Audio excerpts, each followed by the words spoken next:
welcome to the NORA Cup Series 2023, once again live iRacing here on VirtualRacing.Network. It's Season 3, Race 19 of 36, and you know what that means? It's time to go road course racing. We're going to turn left and turn right here at Sonoma Raceway. It's a 2.53 miler out in the middle of wine country in California.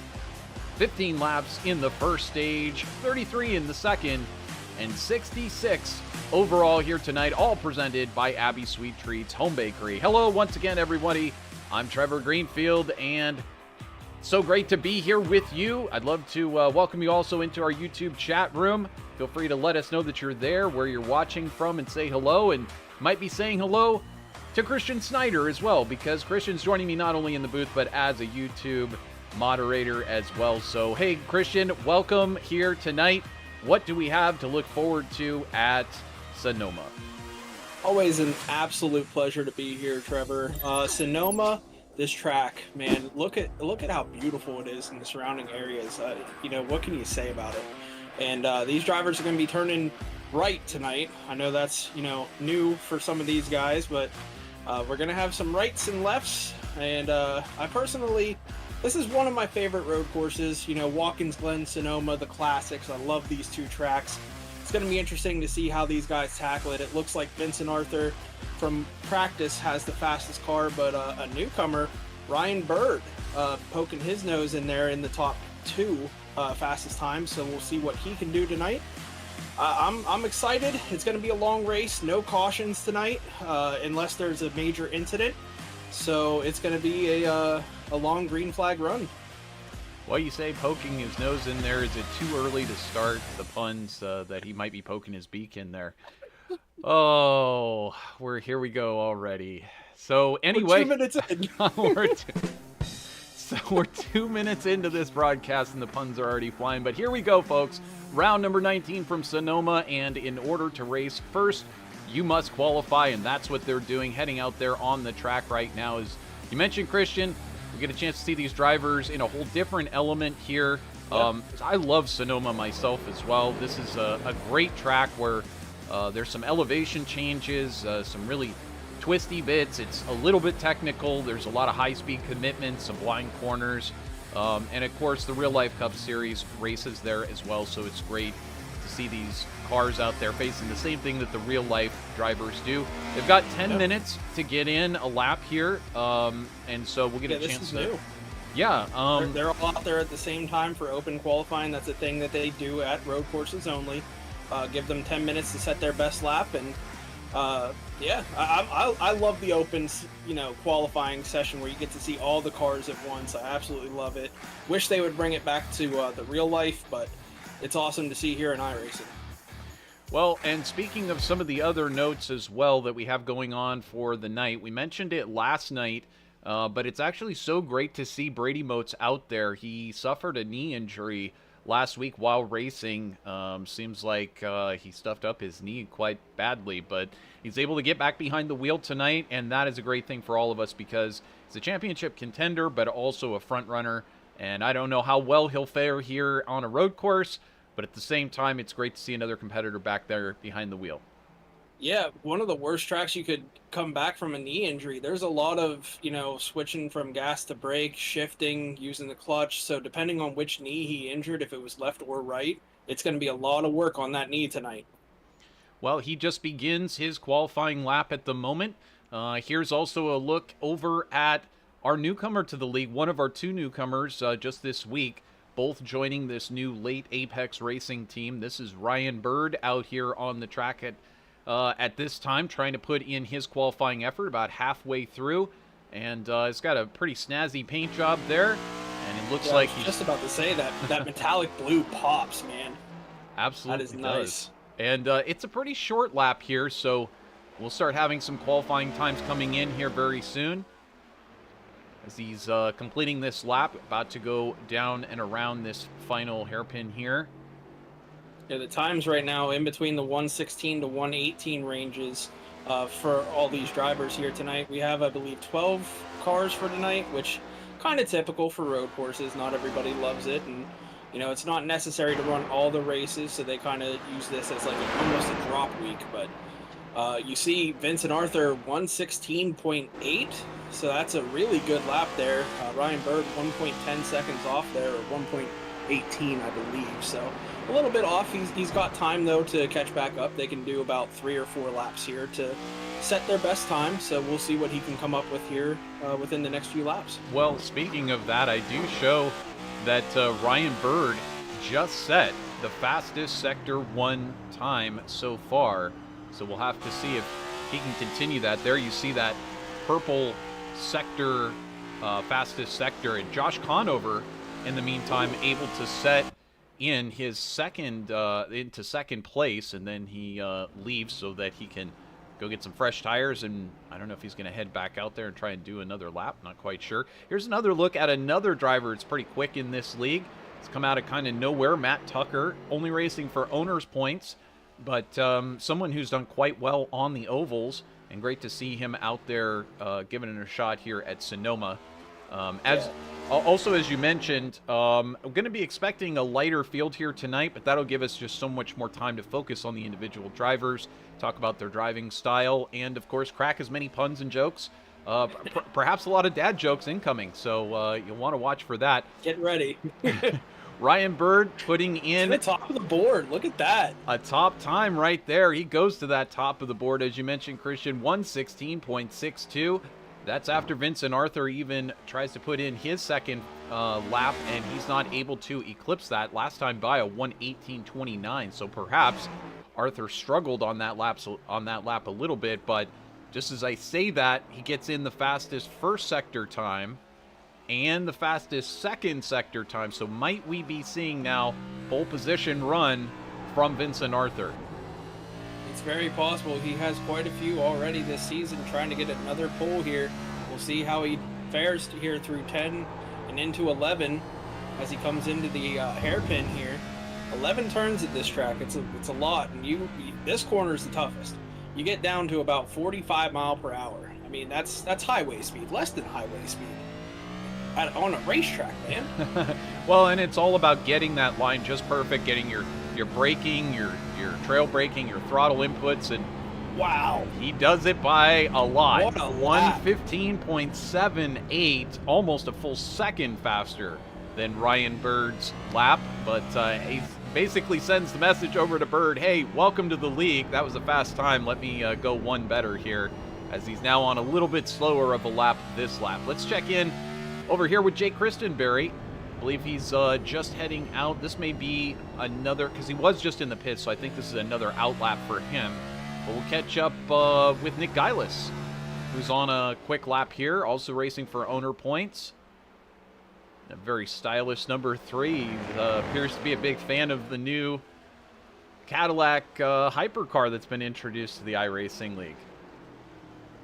Yeah, he's always been a fan of the Cadillac and the Chevys. Obviously, he's in a Chevy Camaro there, so Cadillac in the Chevy family. So that's why the sponsor is on his Camaro this week. And that is a great-looking paint scheme, kind of like a Steelers Penguins colors. I love it. So we'll see how he fares tonight in that good-looking number 3. Well, hopefully he manages to finish at the end of the race, just as the Cadillacs did at Le Mans. That was sure an exciting race, of course. Oh, man, we got a off track here. Jacob Gladelich hard into the tire barriers. Indeed. That's definitely going to invalidate that lap. Unfortunate, as he was just getting to the end of the lap. And that corner that he came through, that's pretty much a full commitment corner. As you can see right now, Conover going through that corner. You can see they'll use all of that exit curbing to carry that speed through the corner. They'll mow down a couple of cones, and then this being that final corner that Christian was talking about, really have to get those inputs exactly right through that corner. But looks like he's got his personal best second sector, and we'll see where that puts Josh here. I think it's going to keep him in 5th, because he was not able to improve that time. But good stuff, yeah. And hey, he may have a knee injury, Christian, but look who's 3rd right now. Yeah, pretty impressive here for Brady Mose. He said he was running pretty good. It felt okay whenever he was practicing.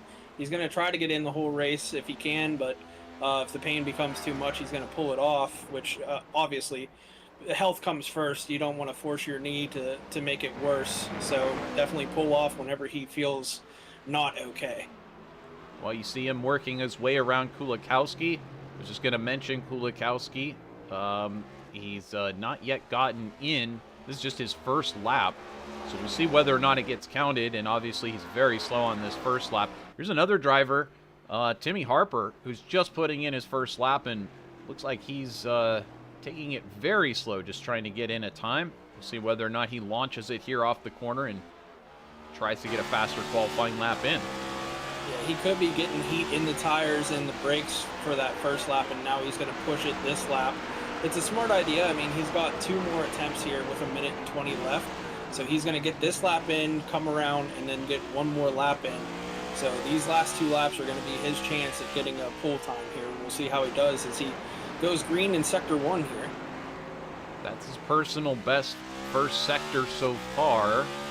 And just to give you an idea on how that compares, 14.89 to Ryan Bird's 14.32 and Vincent Arthur's 14.08.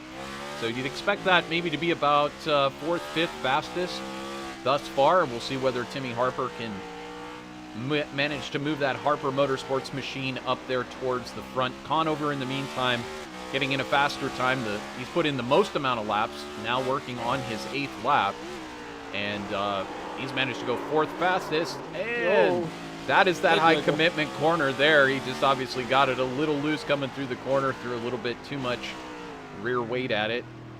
And yeah, he had a rough night last night, looking to rebound tonight after getting taken out last night in a pretty hard crash there with Eric Sable. He's trying to bounce back tonight and get a win here in the Cup Series.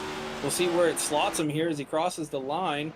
That little bobble is going to move him the whole way down to 9th, but he does have 1 more lap. We'll see what he can do. We'll check in with him in just a second. Here's another one of our racers out here, Cody Height, also for Harper Motorsports, just putting in... Oh, man.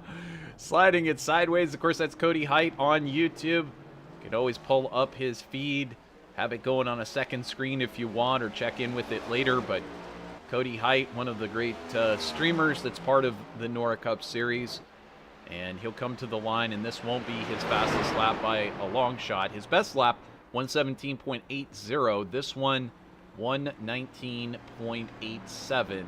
So quite a ways off of the mark. And both Arthur and Bird are done. That's the end of our session.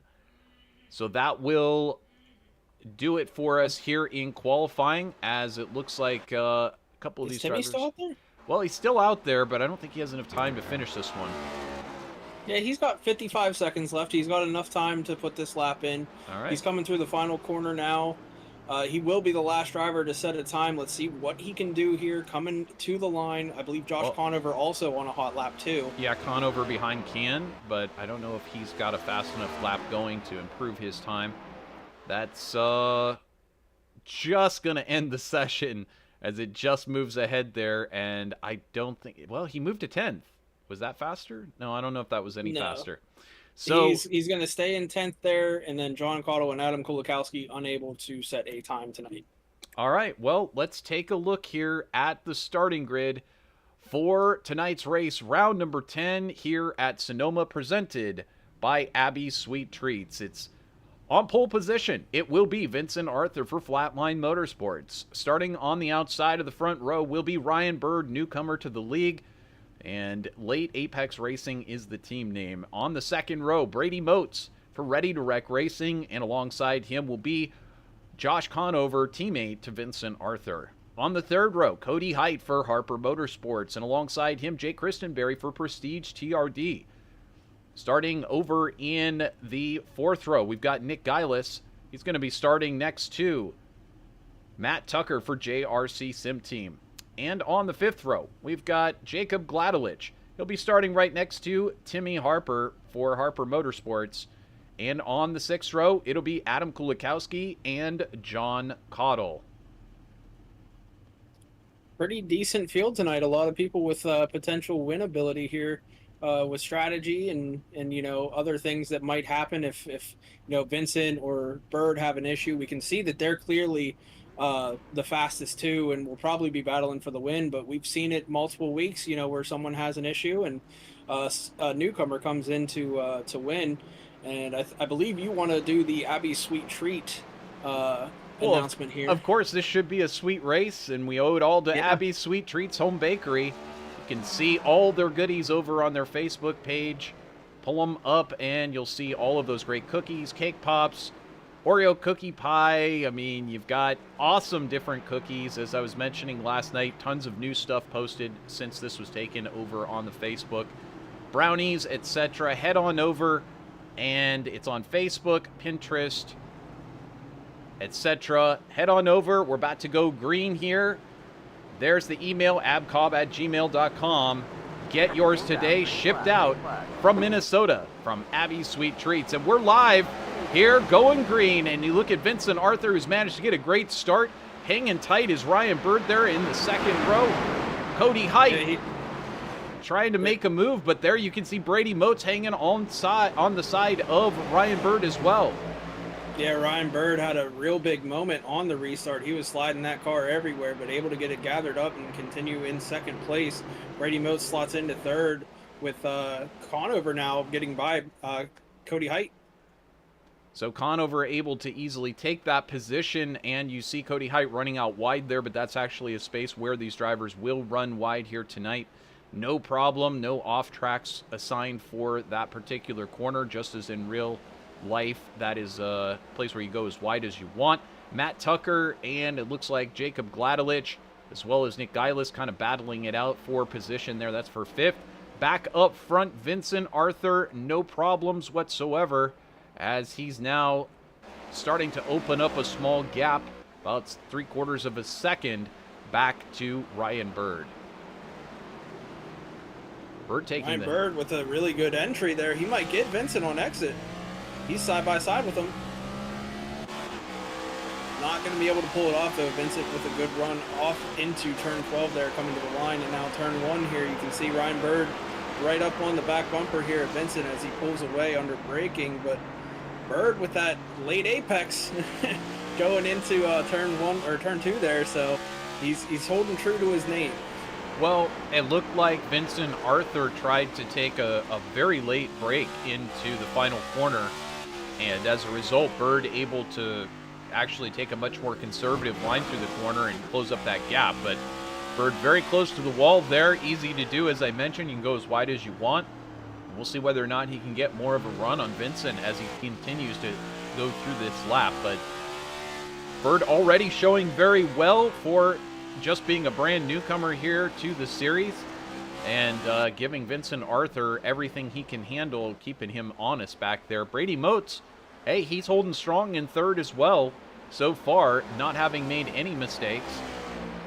Looks like, in fact, unless my timing and scoring is broken, literally everybody is exactly where they started. So nobody's made a mistake, nobody's made a pass yet, everybody pretty much where they started the race. Yeah, and everyone's kind of spread out, so there's not going to be that much passing, except for maybe up here in the front. You can see Ryan Bird drives it so much harder through 1. It looks like Vincent checks up through 1, and Ryan doesn't. And that allows Vincent to kind of pull away up the hill until you get up to the top here, and then Ryan kind of draws him back in a little bit as you get up over the top of the turn 4, or turn 5, I believe. I don't know. It's too hard to number all these corners. Well, Ryan able to stay with Vincent, and as you can see behind, it looks like Brady Moats now has a mirror filled with Josh Conover. So we're about to see two battles really erupt here as we continue here on lap number 3. This has already been a pretty sweet treat of a race.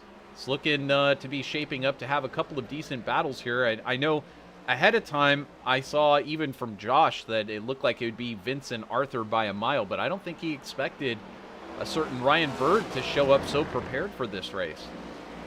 Yeah, I tried to go out and get somebody to drive my car for me that's a road ringer. It was very frowned upon though, because he's not liked in this league, so I was told no. But it's fun to get those road ringers every once in a while to come out here and show off their skill and put these drivers to their test. But a lot of people don't like the road ringer aspect of racing. We've seen it in NASCAR multiple times with guys like Jordan Taylor this year coming over to the Cup Series and Kimi Räikkönen as well. So we have those in real life, but they're usually frowned upon quite often. So wasn't a good idea for me. Well, and certainly, that doesn't always work out for everybody to be able to bring in a ringer. I've always loved Boris Said. He always seemed to be quite the... Boris Said, the greatest. But unfortunately, it's not working out so great for Timmy Harper. And I'll tell you what, we just also had a moment with Ryan Bird, who has now fallen back to 4th. I was just going to show what happened to Timmy. We'll get back to that in a second, but this was what happened to Ryan Bird just moments ago. Yeah, up in the S's here, we'll see. He gets maybe a little bit too much of the curb there and gets sideways. Good save, no damage. That's going to hurt the tires, though, and he's going to have to take a few laps to let them cool before he's going to be able to get back up to speed. But he should be fine for the rest of the race. We're going to have pit stops every about 20 laps, I would say. So he'll be able to get in. Now we see Timmy's issue here. He gets a little loose going into there, and yeah, that's commitment corner. And Nationwide is not on your side there. I can tell you that.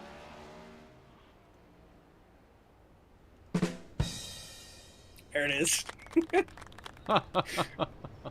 We got the first dad joke in. Oh my goodness. It's going to be a long night here at Sonoma. Timmy Harper, unfortunately, not having such a pleasant night here in the car. But back to the front, Vincent Arthur has managed to open up now an overall 3.25 second gap back to Brady Motes, who's still able to hold off Josh Conover. And I understand that Conover's cup of tea is not exactly doing these road courses. He loves the ovals. Not at all. But he's still a ferocious competitor, and he'd love to walk out of here with a second place to Vincent Arthur. I mean, that would mean a lot to him, I'm sure.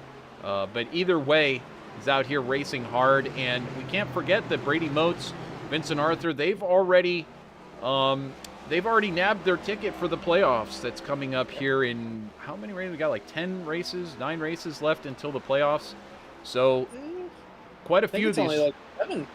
And maybe. So, quite a few of these drivers have already punched their ticket, and yet still quite a few of them are only racing for owner's points. So I'm trying to think. Cody Height really is in the position right now. He's got the most to gain by finishing far up in the order here tonight, running in 5th place, because he's still trying to race for driver's points to get into that 16. So he's only 71 points to the good, so he's got to get as many points as he can.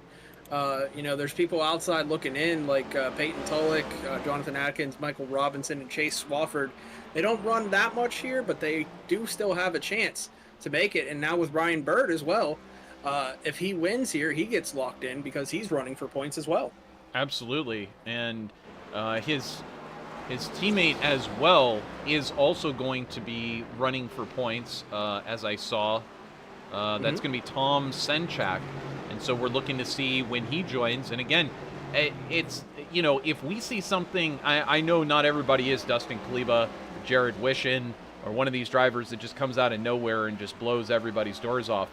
But Ryan came out here tonight prepared, and he qualified well. He was running up there in 2nd just behind Vincent Arthur, starting to even apply a little bit of pressure to Arthur. There's always a chance that he comes out here on the ovals, does well, and then there's another competitor that you've got to worry about if you're Cody Height stealing your place in the playoffs. So I guess just go out there, do the best job that you can if you're somebody like Cody Height. Try and take whatever opportunities you can, and don't be surprised if it happens here on a road course that you survive and end up somehow in the top 3. Yeah, and I don't know if you have made the post yet about us covering Icon Series, but they said that they had interest in possibly coming over to NORA, so you got to watch out for maybe those guys to come in and possibly run for the playoffs as well. Well, interesting, but no, that announcement's scheduled to go out tomorrow morning. They actually did post on their page that we are their official broadcast partner. We're so grateful. Spoiler alert. Spoiler alert, we will be broadcasting another NASCAR Next Gen Series on Sunday nights, which of course we invite both series to participate with one another, and we hope to see a lot of. There's already been so much great interest over there in that Icon Series, and they are running another recruitment race coming up here in, I believe, another 2 weeks. But same thing with NORA, another great race coming up, the NORA 500. We're looking forward to covering that as well. So we just put out that announcement over on the Facebook page, and just a lot of exciting stuff going on right now. And of course, we're so happy to be right here and a part of it.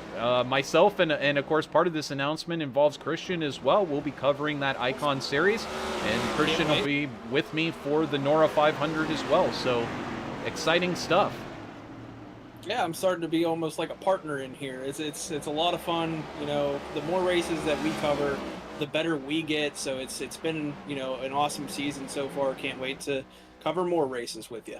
Well, same goes right back at you, buddy. It's been so much better since you joined the broadcast. I did a lot of these broadcasts by myself, and got very used to it. Of course, did have some partners along the way, but we've made a great team so far this season, and we've still got like the other half of this season to go with NORA. So I'm excited. We get all the playoffs coming up. And here tonight, this is cool too. I mean, Vincent Arthur, he's the king at COTA this year. He's, got so much to look forward to, other upcoming races. But this one here tonight, Sonoma, he loves road courses.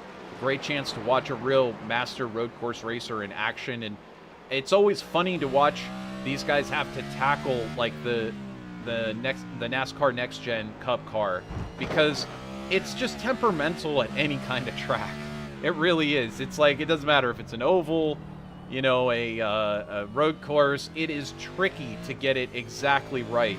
And so you get to see these real skills come out. And anybody who's doing well, it says a lot about their capability of controlling the car, and really what their capabilities are. And, speaking of some of these great drivers, I mean, we talk about Brady Motes, and we say how he is a championship caliber driver each and every week, and he just doesn't quite get the consistent finishes that they're right there for him to snag, as Conover almost plows into the back of him, and then Bird almost plows into the back of Conover.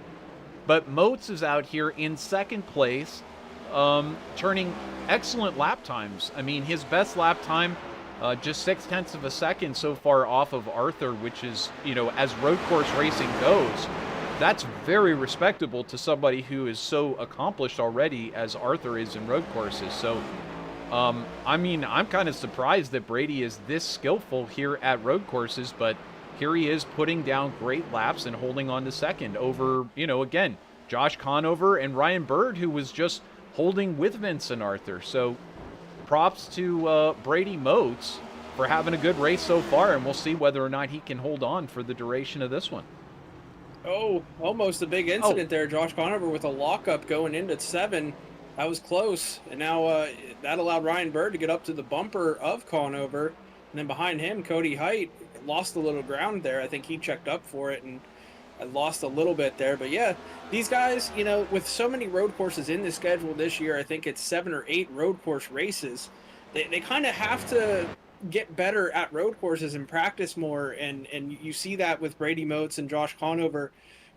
These guys typically aren't road course racers, but they come out here and they put on as good of a show as they can, being oval guys. And in fact, Josh Conover is a dirt oval guy that's out here running on the road course. Well, and that's his specialty, but Josh is very multiple discipline capable. You know him better than I do, but at the same time, his asphalt skills are, anytime that he's out there, we talked about it last night in the truck series. I mean, he was like in 6th, 7th place, and we're just like, hey, you cannot count him out. And sure enough, there he was up into 2nd and 1st. The one thing I see from Brady Motes, and it's especially evident into that last corner, is you see Josh Conover able to go right underneath him here. And that's in the braking zone. And that is because Brady he's earlier on the brakes, and I don't think he's trail braking as much. His times are very respectable. out here. Yeah. But you know, Josh seems to have the trail braking thing down, where Brady is just sort of your standard braking application. Well, remember, he's got that knee injury, so he might not be able to brake as he normally does, and that's kind of not helping him. As you can see, he locks up again going into that corner, so definitely a little bit of trouble for braking for Brady after last week's injury. We'll have to see if that continues throughout the race and causes him to park it, or if he's able to manage through the pain. Well, one of the things that I've seen some drivers have to do because of a severe injury like that is with these sim pedals. And we're also getting a note here, so we'll take a momentary break from that. It looks like Gillis just had an incident, and we'll back up and check that out. That car looks a little shorter. Well, this is what happened just a moment ago. You see Kristen Berry just up in front. Oh, man. Slams right into that. We'll take one more look here. This is from on board with Gillis, and that Cadillac is sans a right front bumper at this point. You know, in real life, those tires move. On iRacing, they do not budge. So that is a car destroyer right there. Well, Gillis going to try to take some repairs possibly, or perhaps he'll just hop up into the booth. But I was going to mention that one of the possibilities is that Timmy could reverse. And just as I say that, I think we just had a moment here, or excuse me, Brady could reverse just as I see Timmy having a problem. And then I see somebody, who is that parked back there? That is Timmy. Yeah, I don't know. That's an odd position. Maybe he had an issue again. You can see that left front tire is not pointing straight, so let's see what happened here. Could be the same thing as last time. Gets loose here through turn 10. There it is, same exact place, and he goes into the wall. Same problem. So unfortunate for Timmy, and looks like he'll have to take on damage repair. But I was going to say Brady Moats could swap his sim pedals, and I've seen some people do that before, where you move the brake to the gas side and you move the gas to the brake side, and that can actually help you because you can apply a little bit more pressure with your non-braking leg. But my brain would not be able to handle that. It does take a full-on remap of your brain to be able to handle that one. Once again, love to say hello to everybody watching out there in YouTube land. You're watching live here on VirtualRacing.Network. I'm Trevor Greenfield. This is Christian Snyder. As you probably all know, if you're not already subscribed, make sure you smash that subscribe button, and we appreciate a like on the video. Helps us to get it out there more. We're just 14 laps into this one here at Sonoma. It's round number 19 for the NORA Cup Series, and Vincent Arthur is out to an early lead. He's managed to snag about a little over 5.5 seconds now on Brady Moats. Earlier, Ryan Bird started in second place and was challenging for the lead, but suffered a little bit of an off track, and as a result, it allowed a couple of cars past. So now he sits at the back of this line. Brady Moats, Josh Conover, and Ryan Bird all in a direct line. And I'm thinking, I just think, you know, Bird maybe being a little bit cautious here, a little conservative, doesn't necessarily want to throw it down on the inside of the NORA boss on his very first day on the job.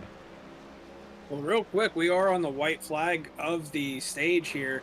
There won't be a caution, but we are on the white flag of it. So Vincent Arthur going to get those 10 bonus points for winning the stage, as well as the 1 playoff point as he comes across the line. Stages tonight, lap 15 and 33. So here he comes, and he will get the stage victory there. And there you go. So Vincent Arthur going to take that stage. Congratulations to him. Second will go to Brady Moats, who just comes across the line. Josh Conover in third. Ryan Bird in fourth. And Cody Height is going to take fifth here in the stage. And that just adds more points to Cody's total. So yeah, that's going to add a little bit of a cushion there for a few of the guys that aren't here tonight, and might even surpass some people as well tonight. Being that there's only 12 cars, that's a guarantee of at least 28 points for finishing last, like Caudle has of right now. So Kristen Berry able to bring it into 6th there. And waiting for that yellow flag to come out. Are they actually going to give a yellow flag, or are No. we... Okay, so no yellow. I thought that would be interesting, and I know that they can't really do that as efficiently. Yellow flags are somewhat bugged in iRacing the way that they're handled, and it would certainly slow things down as it turns into a... It turned into like an 8 or 10 minute affair just to do those yellow flags at a road course. But yeah, at all road courses this season, there won't be any stage cautions, but there will still be stage points awarded at the end of the lap. So we await to see, you know, and just speaking also of each one of these drivers and their capabilities with road course racing, I look over at Jake Christenberry and Matt Tucker and Adam Kulikowski, all these drivers with rookie iRacing licenses for the road course class. So definitely lets you know this is not their forte. This is not what they specialize in. The top 4 runners right now, an A rating, which does say a lot about their capabilities. And you do see right now Brady Motes, Conover, and Bird engaged in an awesome battle here for 3rd, 4th, and 5th. Yeah, these guys can't separate away from each other. They're all staying within a second of each other on the track. And I think part of that is just, you know, whenever you're out by yourself and there's no cars around, it gets really, whoa, big moment there for Brady. And that's going to allow Josh to take second here. Oh, man. Oh, we got deep in there. And now Bird with the bumper to Josh Conover. Bird gives him the bumper, and now here comes Brady Motes back on the inside. He's going to challenge at start-finish, and he manages to not get that position, so he'll have to settle now for 4th place. So from 2nd to 4th for Motes, and he hung on for 16 full laps just to make that mistake right there. But awesome stuff so far from Motes. Unfortunately, not going to any... Hey, he got the points for being 2nd at the stage. So that's a big bonus to him. Not that he needs more points other than for the regular season championship. And speaking of which, since we're not going to have any cautions, why don't we go ahead and take a look at those point standings right now while you watch Vincent Arthur in the background. Vincent Arthur, of course, atop those points coming in after 18 races.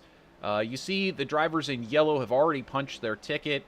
A couple of other drivers in the field, such as Josh Conover, he's already won a race, but since he's only racing for owner's points, technically he's not part of that playoff picture. But those in yellow you do see are already in, and everybody else basically competing for points. So Jake Christenberry out here, I mean, this is just padding for him. And Kulikowski, same thing. This is just adding some padding and pretty much an easy way to try to secure a top 10. You know, you look at Kulikowski, he's a rookie in road course racing. Christenberry is a rookie in road course racing in iRacing licenses. But here he is out here they're both getting top 10s. Christenberry, if he's lucky enough, he might get a top 5 out of this. So, and certainly, if he were to get a top 5 in a stage out of this, he'll just add even more points. So just trying to defend being up there in the points and defending that padding that he has. And as you know, Christian, we'll take a look over here at the owner's points, which really haven't changed that much. But, you know, things can go wrong. And yet, and obviously you don't hope for it, but, you know, let's say you get sick or something. You got to take a couple of weeks off out of the cockpit.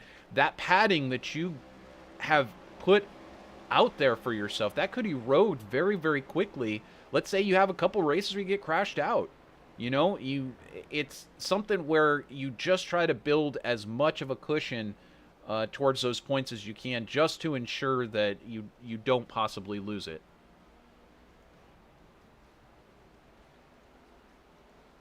Sorry, I was just talking with a driver, one of the drivers that's out of the race. He messaged me and he said if we want, we can interview him for a moment. That's Tim Harper. He is out of the race, it looks like, and he said he was available for an interview if you would want to talk to him. No, just tell him we're not interested. No, of course, it's an open door. Come on up here and sit with us for a bit, Tim. We'd love to have you up here. Let me see if I can pull him up. All right. There he is, Tim Harper. Here he How's is, it ladies going, and bud? gentlemen. Timmy Harper joining us here in the booth. There's the claps. Woo! Not too good for me. Well, yeah, not the way you wanted your race to end. We saw you get into the tire. Oh, wow. All right. Yeah, we saw you got into the tire barrier. That's a rough way to end the night. Do you think the car's done, or are you gonna try to get back out there, get some laps? What's going on, man? No, I'm about to head back out there now and hope my steering wheel isn't upside down still. Yeah, your left side wheel was out of place, and it looks like your pit crew got it back on there. Since you're heading back out there, we can let you go if you don't want to talk while you're running here. Oh no, it doesn't bother me. I'm slow anyway, so. Look at this, Trevor. He's on the track racing, and we're talking to him. Where else can you do this? I told you this is what I was thinking that you could do for us, Christian, but you want to focus on your booth activities, and I understand that. But Tim, you're showing some good stuff that you can do both disciplines out here, being able to run road courses. How's the track feel to you tonight? And do you like road courses at all? I don't like Sonoma. Know that for a fact.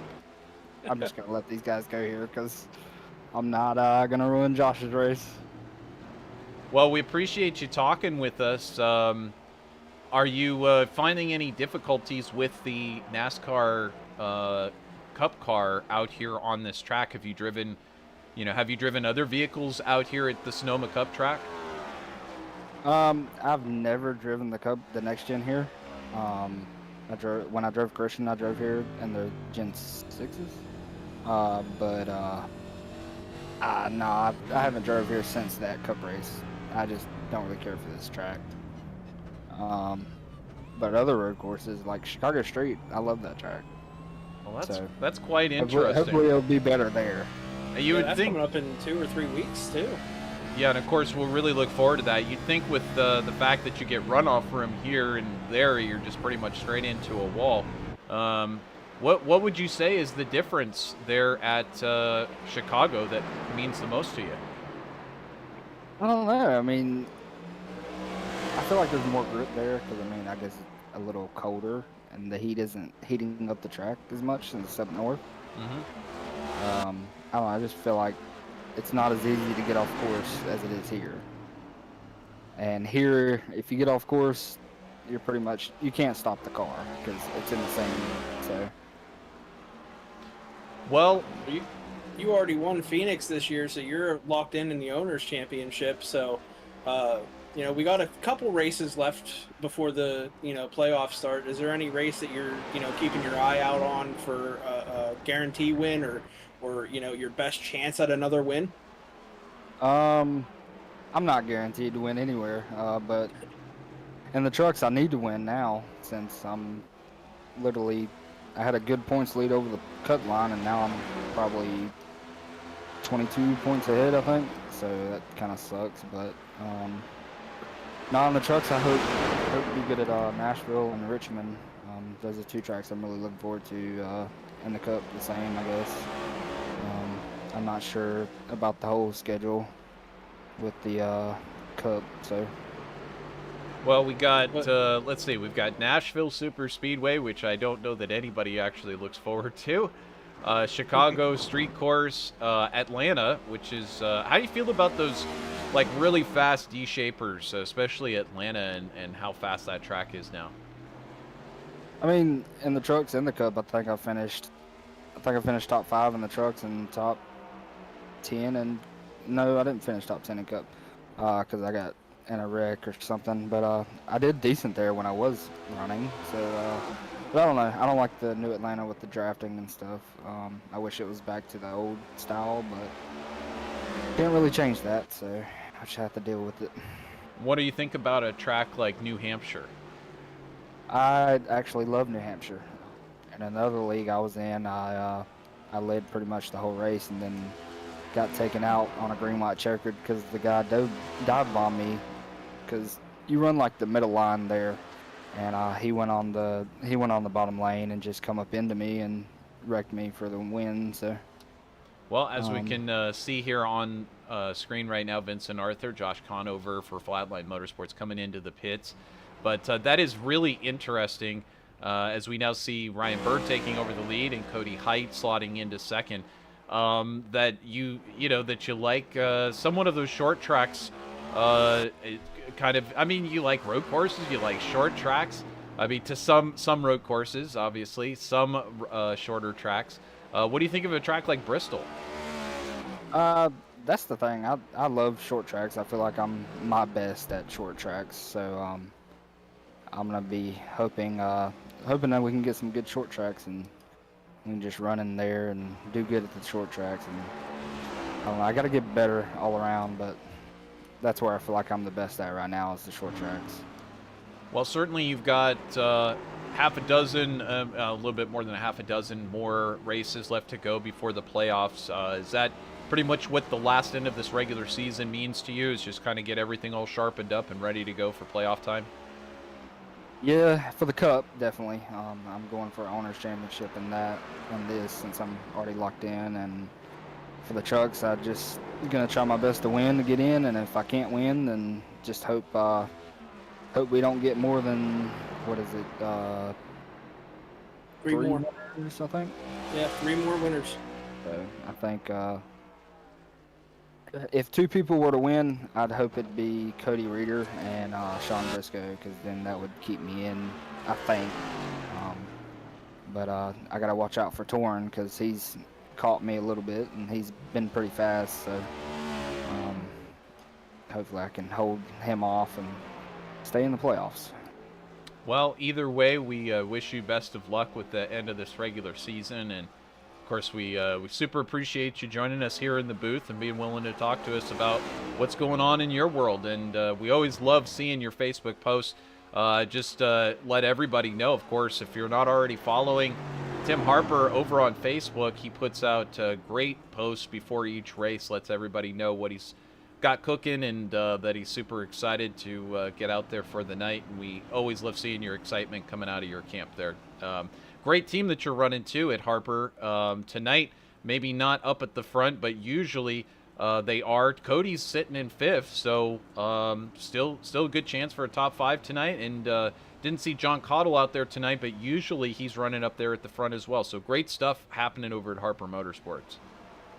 Yeah, and I do want to say give a thanks to Chris here, as I forgot to mention it last week, but he kind of took me along whenever I first got on iRacing and took a chance on me when I really didn't know much about it, and kind of progressed me through my career and turned out to be decent at it. So hopefully I can keep going and be one of the good ones here. Well, we'll see here how it all works out at the end of the season, but we always see your name up there in the top 3, and we're waiting for that time when we get to interview you next from Victory Circle. Good luck with the end of this one, and we'll catch up with you in the next race. I appreciate it. Absolutely, my pleasure. So that's Timmy Harper, as he's known here tonight in the Cup Series, joining us, racing for owners points for Harper Motorsports, but always excited, as I mentioned, Christian. He's like, I love looking at those Facebook posts when he sends them out, because it'd be cool if like everybody was into it as much as he is. He's just super into getting out there and racing each night in the NORA series, and him and Ronnie do the best pre-race hype thing, and Ronnie does the post-race and stuff, but he's not here tonight. He's actually in bed, so he's not even in chat watching along. So the Ronnie Norman fan club kind of bored tonight. He's not out there. We got other drivers that aren't here. Matthew George, he's already won a race. He's not here. We got other people that just, weren't a fan of road courses. They're already kind of locked into the playoffs, didn't need to be here. So they're taking the night off, and, I probably would have done the same exact thing. Well, I find something else interesting. Guess who didn't take tires on that pit stop? Would that be Ryan Bird by chance? You're looking at him because he's still in that lead. I just expected he was going to come out and get swallowed up by Vincent Arthur. But Arthur did take tires, and Arthur, by the way, set the fastest Sector 2 time We do have a couple of incidents. This is Josh Conover, who just Oh boy. had a little crasharoonie. Oh, he's backwards. That is And- not the way you're supposed to face. I'm guessing that's, if we can back up maybe a little bit further and tell exactly what happened there. Oh, yep. That was the same thing that happened to Ryan Bird earlier, except a little bit worse for Josh, as he is doing his best Kyle Busch impression backing up on the track. I think you can hear SpongeBob right now going, backing up, backing up. Oh, can't park there, Josh. Can't park there. So, Josh drifts back now into 5th position behind Cody Height, and we also had a moment there. This was Nick Geilis. Yeah, he came back out trying to... Oh, my goodness. He tried to move those tires again, and they just don't move, Nick. I mean, he just doesn't like the tires in that corner. So, poor Nick and his Cadillac have seen better days. But back here at the front, it looks like Vincent Arthur has not been able to get around Ryan Bird. So we'll keep the camera pointed here because... Are we sure he didn't take tires? Because that is impressive if he didn't. In the box, a 9.82 to Vincent Arthur's 14.75. So I'm positive. Could it be 2 tires? Well, I guess could have been 2 tires. I believe 9.8 seconds is about how long it takes for a full tank fill up. But either way, he did not take 4 tires. So that's impressive. A gutsy call. And of course, you could take left sides only because this track is predominantly right-hand turns. So that's a strong possibility that, I mean, that's just heads-up thinking. And I'd love to hear from Vincent afterwards what he thinks of that decision. But either way, I don't see this working out for the super long run because, you know, you're eventually those tires that you didn't take are going to start to really fall off, and then you're really going to have a mismatch set. So, well, here's something to think of. The stage 2 ends at lap 33, so if he's able to get a stage win, that's 10 points for him, and it's a playoff point already in his first race. Well, that's how you do it, and that's some heads-up thinking, and that's why strategy is so vitally important. And I guess I just didn't understand that Bird was as close or had gotten as close to Arthur as he had, that he was able to do that in the pit stop. I mean, that's only a 5-second difference in the pits. And he was a little bit faster down the pit lane overall, 45.52 to Vincent Arthur's 51.40. So, you know, almost 6 full seconds faster on pit lane. But I did just verify there were no tires. That car never went up on the jacks. Wow. Indeed. So, I mean, and Vincent would know that. You know, Vincent's done prototype racing. He knows how to double stint tires. It's a common thing. So it's certainly at Le Mans you see it all the time. You know, in the LMP2 car, I think I've gone as far as 3 stints.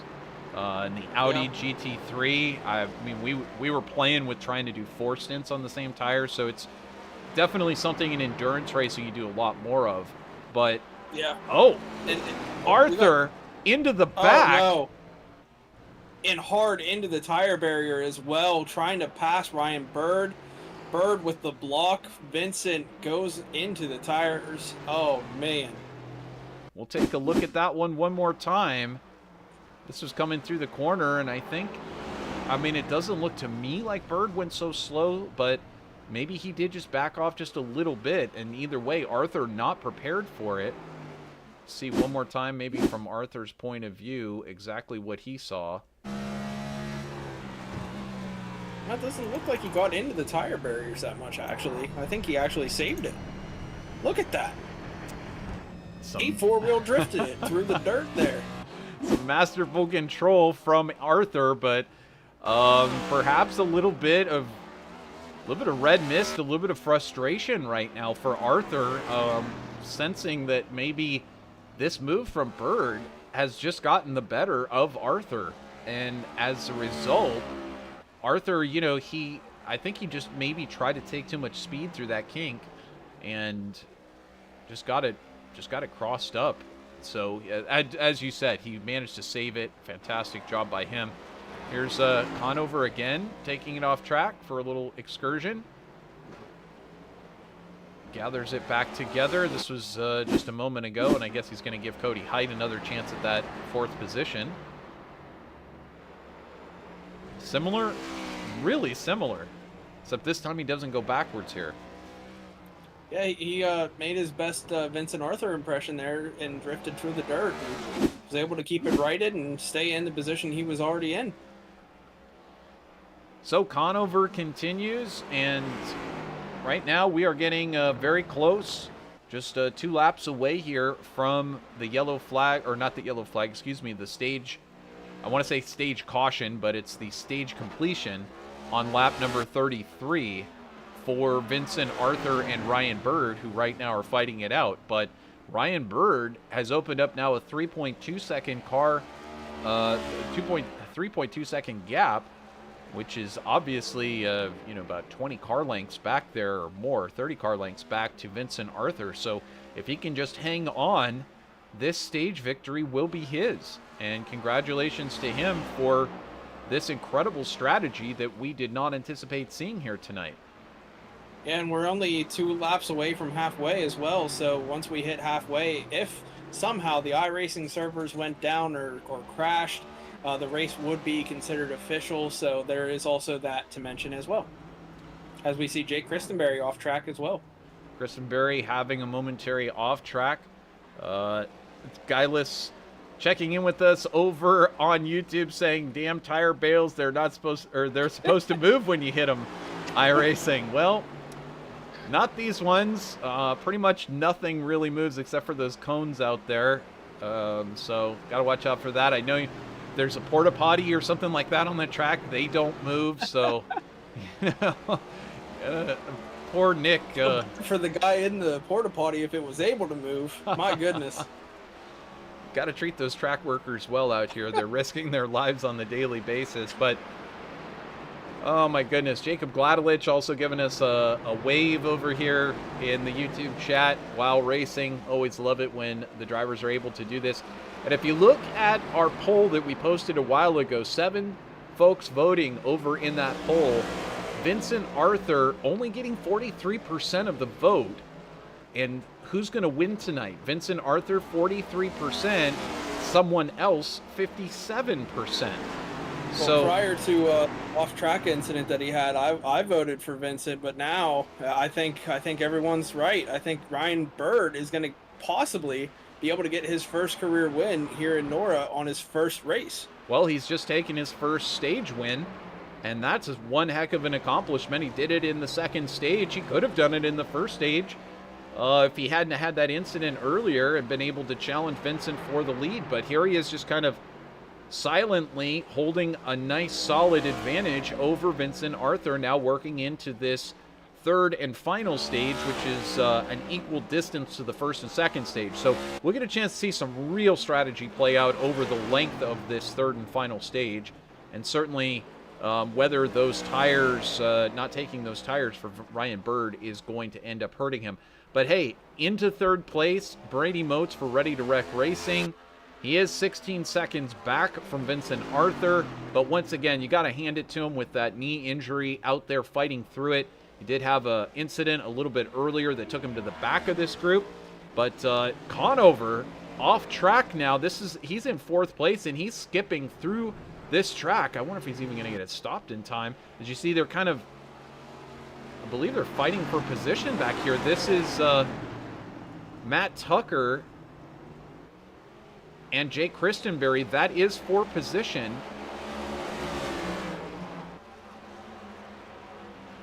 So this battle that's going on right now, that is for 6th place on the track. But in front, those drivers a lap ahead. So Conover and Cody Height a full lap ahead at the moment. Height is just that close to trying to score 4th place on a road course, if you can believe it. Here he comes down the inside into the hairpin.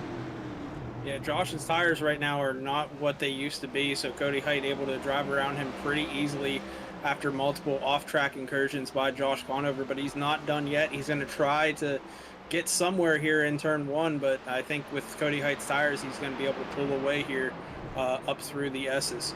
And just as we say that, Height gets it a little wrong through the corner and allows Conover back through. If Conover hadn't gone off track as many times as he has, he'd be right up there with Brady Motes at this moment. But as a result, he loves it in the dirt. I mean, are we surprised? No, not at all. I mean, he loves the dirt, so he's going to find it anywhere he can and run in it. But I mean, he's got to be careful because too many incident points, and he could be getting a penalty for drive-through for going off track too much. So he's got to be careful of that as well. Very true. And you can see both of these guys, even though they're up a lap on these cars behind, Christenberry and Tucker are right there. I mean, and at some point they're going to have to possibly make a move to get around Height and Conover if they can't get those cars straightened out. Their Conover goes off in the dirt again. It is. Can you possibly talk to Josh? Let him know it is not faster to go through the dirt on this road course. I think he's aware of that. I don't think he's trying to do it, but man, he's finding a way to do it. Well, I wanted to let you know also, take a look at the lap time history for this man right here. Last lap, fastest lap of the race, a 1:16.17. And Vincent Arthur could only muster a 1:16.51. Now, basically, this is qualifying times. In fact, I don't have the qualifying times in front of me, but I would say this is possibly even faster than Ryan Bird qualified. That is an amazing time for him, 1:16.17. Qualifying was 1:16.26. Yeah. So, yeah. That is, that's impressive stuff to be able to do that. On 36-lap-old tires as well. I can't even believe it. It's well, I just don't even know what to say, but obviously he is feeling it behind the wheel right now. In his last lap, only a 1:16.49. So real quick, I've been looking through some of these in-car cameras, and I was looking at Tim Harper. Look at how this man is driving this car on the in-car. This is something to see here. He has to turn it way left to go straight. Oh man, he is going through it. Does he have the offset still turned on? Yeah, I think his left front tire is still broken, so he has to turn hard left in order to go straight. Oh my goodness.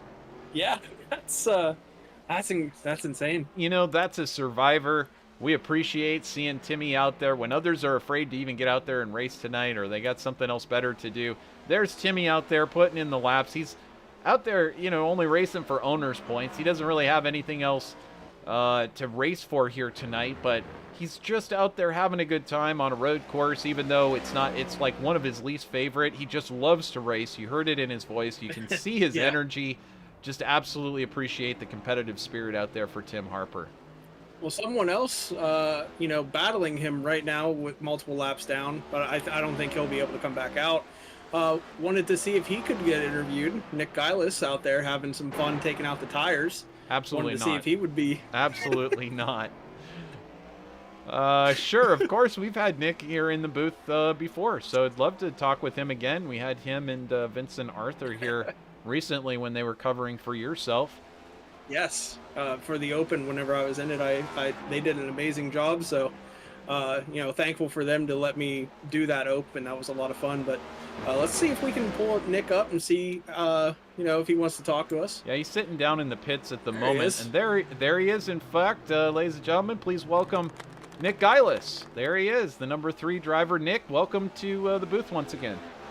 Hi guys. So those tires, man. Yeah, I went into the corner and kind of kept it in tight, and the ever slightest, just right bit of the nose caught, I guess, one piece of the tire, and it ripped the bumper off and broke a toe link. So yeah, it ruined the car. Well, so the second time you hit it, were you targeting the tire because you were mad at it? No. because of the broken toe link, the car decided to step to the right and as under braking, and it just lined itself up for a perfect nose shot. Oh, that has man. since blown the motor. Sorry to interrupt. On track, Cody Height with a major incident. A lot of damage to that car. Oh, As a result, that is he not where does you want to have that happen. He went head first into the tires. pull it into the pits after that. Sorry to talk over you there, Nick, and sorry to hear that you're having that much difficulty. Is this is Sonoma just a track that you're not, it's not one of your favorites, or is this one you were looking forward to tonight? Oh no, I love Sonoma. It's one of my favorite tracks on the schedule. It's just one of those things. I just cut the tire a little bit, and iRacing's sometimes dumb physics strikes, but it is what it is. We move on to Nashville, and we'll be having the Neon Nights party for the Nightmare cars, which will be a lot of fun. 4 cars all decked out in a neon style paint scheme, hoping that all 4 drivers can show up. But yeah, that'll be a fun night, and I'm ready to get out of here, not because I hate the place, just because of what has happened. Well, certainly we look forward to the Neon Nights coming up. Maybe tell us a little bit about the Cadillac paint scheme that's on there tonight. So with Le Mans being last week, and me being a staunch General Motors fan and a huge racing enthusiast for sports cars, I wanted to kind of hopefully channel a little bit of their success that they had as a team at Le Mans, finishing on the podium, and also just, congratulating them for finishing on the podium at Le Mans. I mean, that's a tough ask. It's the first time they've ever done it as a manufacturer, so it's really cool for them. Absolutely love Le Mans, and I'm looking forward to running that if me and the team can find a 4th driver for the 24 hours that iRacing puts on in the Cadillac. So yeah, that's just kind of what it was a congratulations and a celebration of Cadillac's achievements in motorsport recently. Yeah, certainly they achieved a lot with their comeback this year, and if it weren't for Ferrari being so dominant out there, I mean, there's lots of good chances that they could have gotten second. Toyota also having some misfortune, but Cadillac showed really strong, and I'm sure it speaks well for what's going to happen in the future. But also over in IMSA and in the WEC as well. And also here on iRacing, that car coming out, I mean, I got to do some laps in it. I thought, oh shoot, why not? I've got the LMP2, but I've been kind of afraid to try to get the BMW, and I never really wanted to try the LMP1 when it was out, so I was like, okay, I'll buy this Cadillac. That thing is just a dream. I love driving it. And absolutely. So I know what you mean. To speak to that driving those cars, the endurance team that I've run with for years, which is the Demons of Sebring, which is just a group of the guys. We've decided we're going to run the prototype this year. It was originally going to be me, Matt Hibbs, Josh, and Brady. Brady couldn't make it because of internet issues, so we supplanted him with Vincent for the Daytona 24, and we said, screw it, we're going to run the BMW. And little did we know that would turn out to be the best decision we did, because we ended up winning the 24 hours of Le Mans, or Daytona, by a full lap earlier in the year. So I don't think Vince can do it with us again. I don't think Josh's computer can handle it. So right now it's just me and Matt, and I think Dunford might be running with us if he gets the car going. But yeah, we're trying to get 4 guys for that, and hopefully we can run Le Mans. I'm also looking forward to this weekend in the Caddy, though, this time around. There you go. If I'm not mistaken, you also won the 12 hours that NORA put on at Daytona as well. I believe it was last year. So definitely a road course ringer almost for you there. If we won that, it was not because of me in that one. We were driving the Mercedes, and I specifically remember my hatred of that Mercedes car. Yeah, we both tried our hand at that. That was a nightmare. Well, let me ask you a question, Nick. Speaking of road course racers, Here tonight, you have a newcomer to NORA, and this is some pretty amazing stuff to see Ryan Bird out here. You know, he was holding early. He was holding with Vincent Arthur, and then had a little bit of a slip up. He drifted back to 5th, and then with pit stop strategy, he's double stinting these tires. He's out there leading this race. I mean, first of all, what do you think of this guy so far in his debut here in NORA and on VirtualRacing.Network?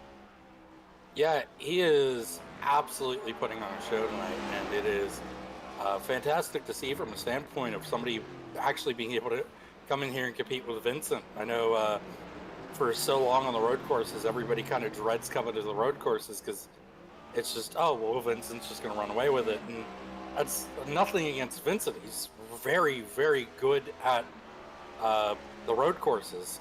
It's just, you know, it kind of makes you less want to run the race less if you're not a person that likes road courses to begin with. So it's really cool to see somebody come in here and be as good, if not maybe a little bit better than Vincent tonight. And he's putting on a great show, and I think barring any misfortunes or incidents, I think he's doing a pretty good job at pulling away with this one.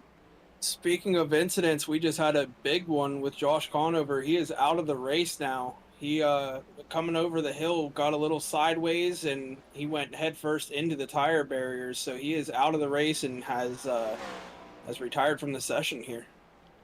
See if I can discover exactly where that took place. This was one of his off tracks. I don't know if this is the right. Whoa, there you go. Yep. Yeah, he is heading over to the dirt track here close to Sonoma and running some laps there. So I'd be running to the bar after that one. But I mean, it's just like Nick. I mean, those walls don't move, those tires don't move, and unfortunately, his car as well as Nick's Cadillac a little bit shorter on the night.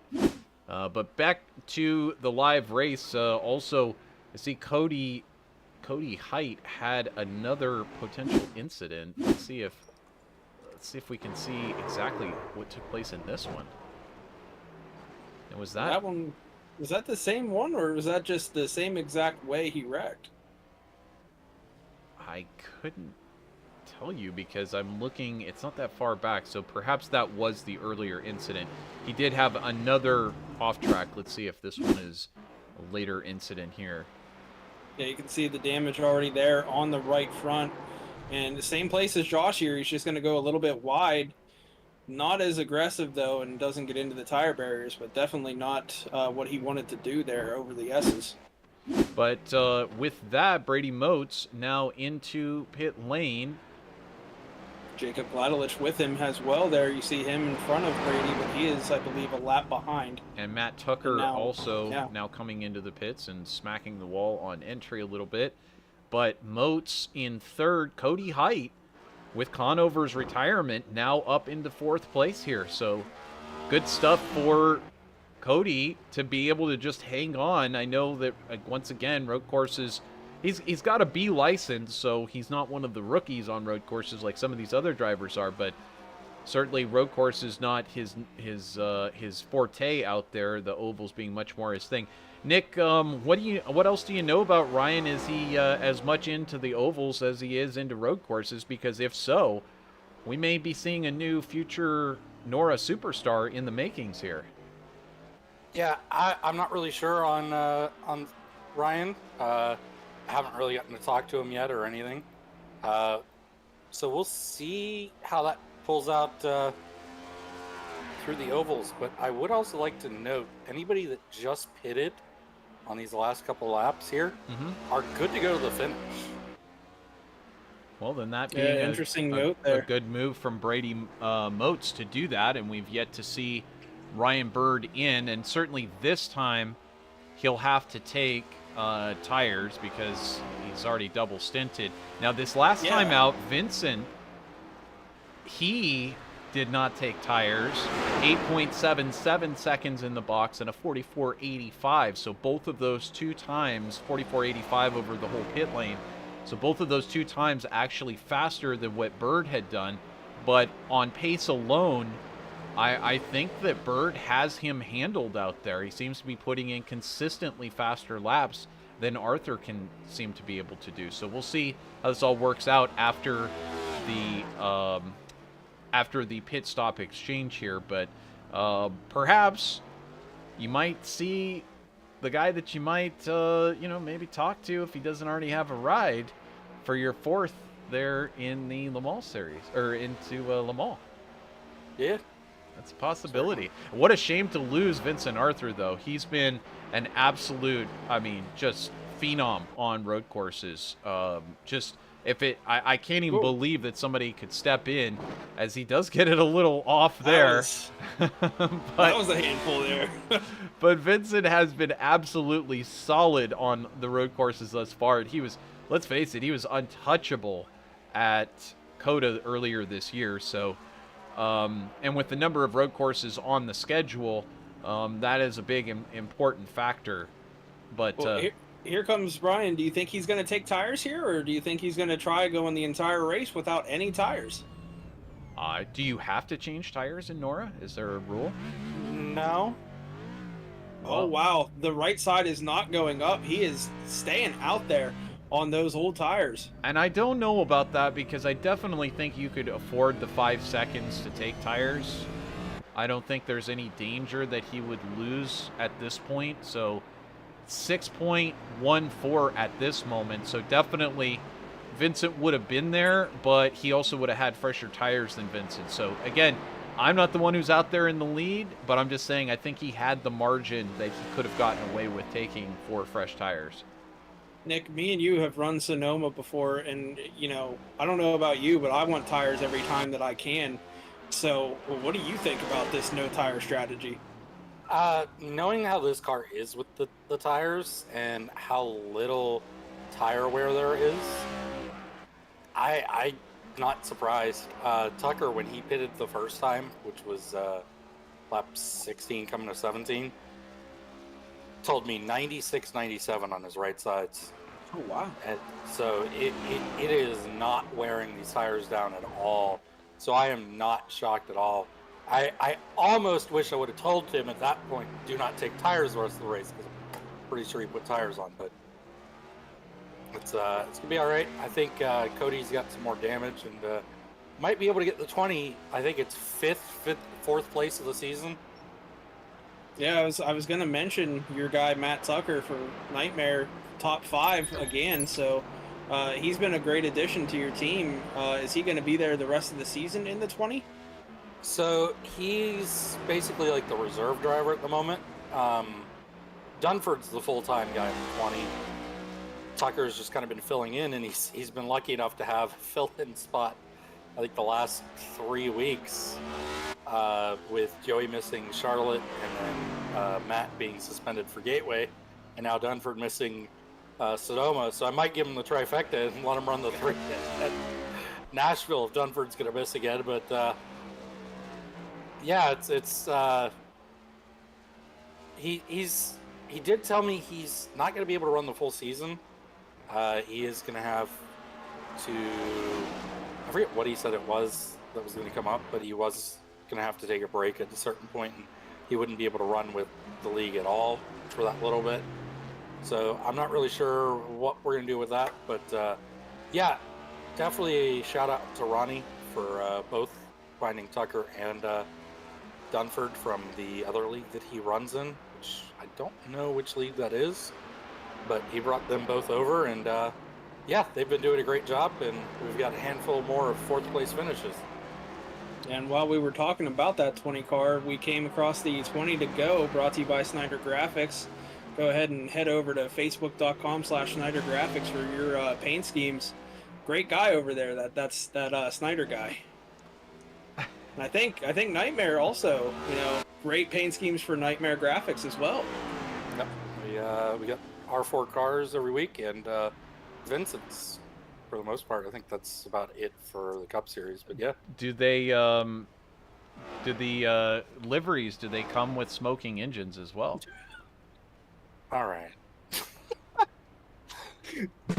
Most of the time, I was no. getting there. Oh man. Most of the time, no. Only when I'm driving. Well, Nick, and that's been unfortunate, honestly, the past few weeks, if I'm being totally real. You know, we've seen you win here in the NORA Series. We've seen you be up at the front. It's been a rough go for you here recently. And obviously, you'd like to get it back on track and see you back up here at the front. Is there any races coming up that you got circled that are kind of like your track, the one that you want to get back to? It's got to be Daytona, right? Well, sweeping Daytona would be incredible. For the simple fact of it being my home track. But I am excited about Nashville. I'm excited to go back to Atlanta. Apart from getting run over by my teammate on a pit entrant, I felt like we had a good car there. So I'll be excited to see how that goes this second time to that track. And yeah, I'd have to take a look at the schedule. I think Pocono's a favorite of mine, which is, you know, most people would you look at me and go, Pocono? Most people hate that track. That's a hometown track for me. I love it. Yeah. I think there's so many tracks that are just love or hate. I mean, just people. It's right. so bipolar in terms of you love it or you hate it. What do you feel about a track like New Hampshire? New Hampshire is one of my hate tracks. So, and then we were just talking to Tim Harper, and he loves it. Destroy it. Tear it down. Yeah. That's how I felt about yesterday and last Tuesday. Well, I don't like Gateway. Well, either way, you know, I know that you've got a lot of fight still in you for the rest of this season, and you're out there racing for owners' points in this series. But you're a solid finisher, and it's been a little weird to see you go from up there in the top of the points and finishing these races to seeing you having to sit a few of them out there at the back. So we'll look forward to seeing you up there towards the front, as we can see Christenberry having a moment there on the track. Looks like he went off. A little damage there. Let's see if we can tell what happened there. He was following, looks like Gladelich into the corner, spins it right around off of the corner, backs it into the tire barrier. Gets it back. I don't think that's too bad of damage. I think he should be able to continue here with no steering wheel damage or no radiator damage from that, obviously, since it was a rear end impact. So how about this guy? He didn't take tires. Last lap, fastest lap of the race, a 1:15.97, faster than he qualified. So I don't know. I actually didn't get a chance to see what the temps were for qualifying, but 108 degrees on the track now, which is pretty warm. I mean, an 11-mile-per-hour breeze. You know, it's that is, you know, even over 50% humidity. That's not easy conditions. You would expect these tires by now to start, you know, kicking off the lap times. But I mean, guys, it's getting faster and faster for him. And just like that, Vincent Arthur now steals the show by taking the fastest lap time, 1:15.86, which is not as fast as he qualified, but still in the 15s. And that's, I mean, it's getting fast for these guys out there. Yeah, and I think part of that is those tires. I mean, they're getting real warm, so they're able to have a little bit more grip. So really impressive to see these lap times this late in the run with those tires. Well, we put up the track map up there so you can follow along with where your favorite driver is at. Just look for their initials up there on the track map, and you can get a visual representation of that. But Vincent Arthur doing a good job to try to hang on here and start putting in some fast laps, try to chase down Ryan Bird. He's managed to make a little bit of progress. Let's see here, taking a look at Bird. And you can see how that gap has narrowed. It's cut down substantially from where it was just 5 laps ago. So all the way down here to 3.3 seconds, as even though Ryan Bird is now turning very fast laps, 1:16.14 that time, Vincent Arthur has been setting even faster laps down in the 1:15 range. As you see Bird now working around the lap car of Jacob Gladelich. And Gladelich kind of letting him through there. So down to 2.73 seconds. So guys, we may have a battle on our hands for first place after all. I have a feeling. Vincent slowly getting in some good laps there and catching them. I don't know if he'll be able to fully catch them, but definitely some good lap times right now. So Brady Moats, quite a distance back, 38 seconds or so back from Vincent Arthur, but I think we're going to start to see these two start to get into the same picture here momentarily.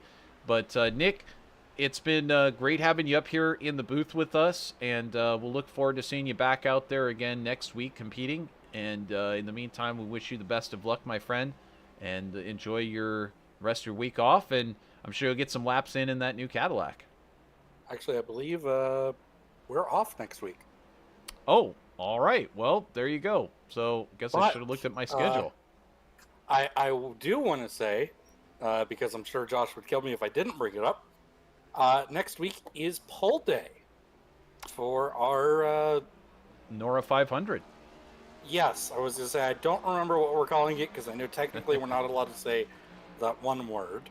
But yeah, Delara IRO1s with a Brickyard. It's going to be a lot of fun. I'm excited for that. Those cars are great. And yeah, so that's next week. And then I forget when the actual race is. I think it's later on. But yeah, that's going to be a fun time in those cars. So I'm excited. Well, and I have a big IndyCar fan and a big background in IndyCar. I'd love to be able to race with you guys in the IRO1 and do the Indy race. It just sounds like so much fun. I was kind of blown away when you decided that you were going to be offering it this season, but that's going to be so much fun for Christian and me to cover.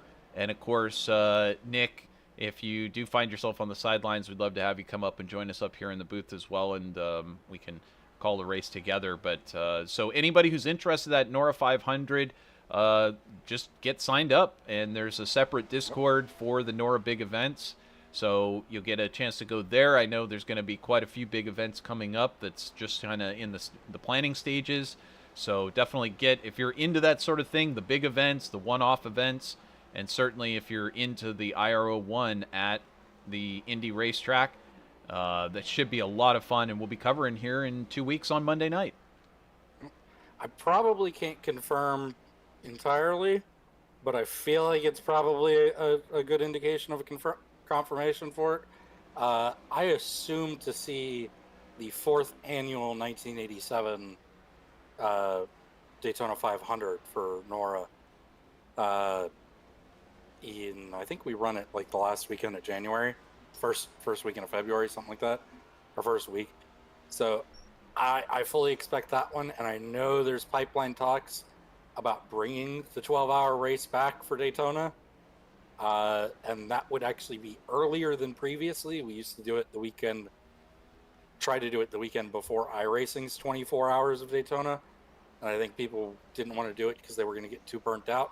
I think if we were going to do that one, we were talking about a potential December date to try to keep people from being burnt out on Daytona, but still letting them have the ability to dial their car in and get ready for it. So wow, we'll see how that goes out.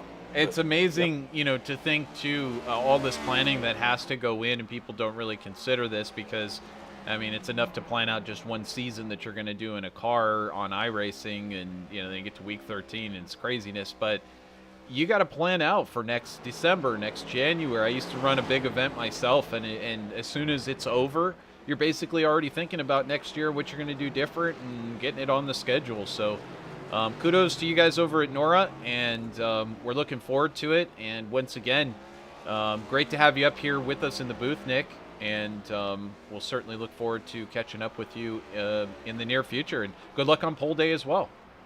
Yep. Thanks for having me, and thanks for doing this again, guys. Absolutely love the coverage every week. And before I go, this is not over. Vince is closing. Vince is faster, a couple laps.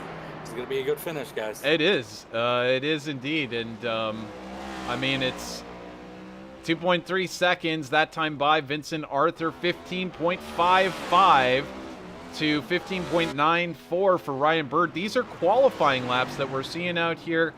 I mean, I have no idea how this is going to shake out, but Nick, awesome speaking with you, and we'll let you enjoy it with your feet kicked up, and hopefully you can get that Cadillac back in running shape. Yeah, hopefully we'll have it ready to go for I want to say Chicago, although I think that's going to be a patriotic scheme, so might be Watkins Glen. We'll see when it comes back out. So you are not going to be at Nashville then next week? Oh, Nashville, I definitely will, but it just won't be the Cadillac scheme. It's the neon scheme. Gotcha. Otherwise, Okay. we're going to be back on the car. Well, that will be a lot of fun, and of course, we always look forward to that. We look forward to your social media posts as well. I mean, anybody who's not following Nightmare Motorsports on Facebook, you get a healthy dose of that on your wall. It's always cool to see that and see how excited you guys are about getting out there and the new paint schemes and everything, and always just appreciate that energy that you bring to NORA. Yeah, I've been slacking a little on that, but we're going to get back onto it soon. And yeah, like I said, thank you guys for doing this. It's been great being up here. First time since Daytona, so. Absolutely, my pleasure. We'll see you next week, my friend. Yep, thanks. So that is Nick Geilis. Is he chief steward in both series? Yeah, he's a race control for both series. He's second in command to Josh Conover, so he helps run this league as much as Josh does. But I do want to mention real quick, we did have a major off-track moment for Adam Kulikowski. He has taken it behind the wall. That was a vicious hit that he had. You can see it smoking on pit road. We saw it in the background while we were talking with Nick. As we were watching Vincent Arthur, parts were falling off the car as he was driving through the dirt. So not the way that Adam Kulikowski wanted his night to end. He made it a good way through this race, 50 laps without any damage. So good for him, being that he, I believe you said, is a rookie road racer. And you can see he steps out a little bit, and it's almost carbon copy of what happened to Josh. Yep, it's almost the exact same. I mean, within feet of the same spot that it happened to Josh. Pretty unfortunate stuff. You see it, the car already smoking there. As you said, if the right front wheel not moving. My goodness. That thing is trashed just from that little hit. Yeah, sometimes you'd like the old damaged model back, I assume, where you could just drive this thing like a tank and not pop the front engine, not pop the engine or the front tires off quite as easy, but he keeps driving it. Yeah, watch right here. Oh Sorry. Man, we just lost it.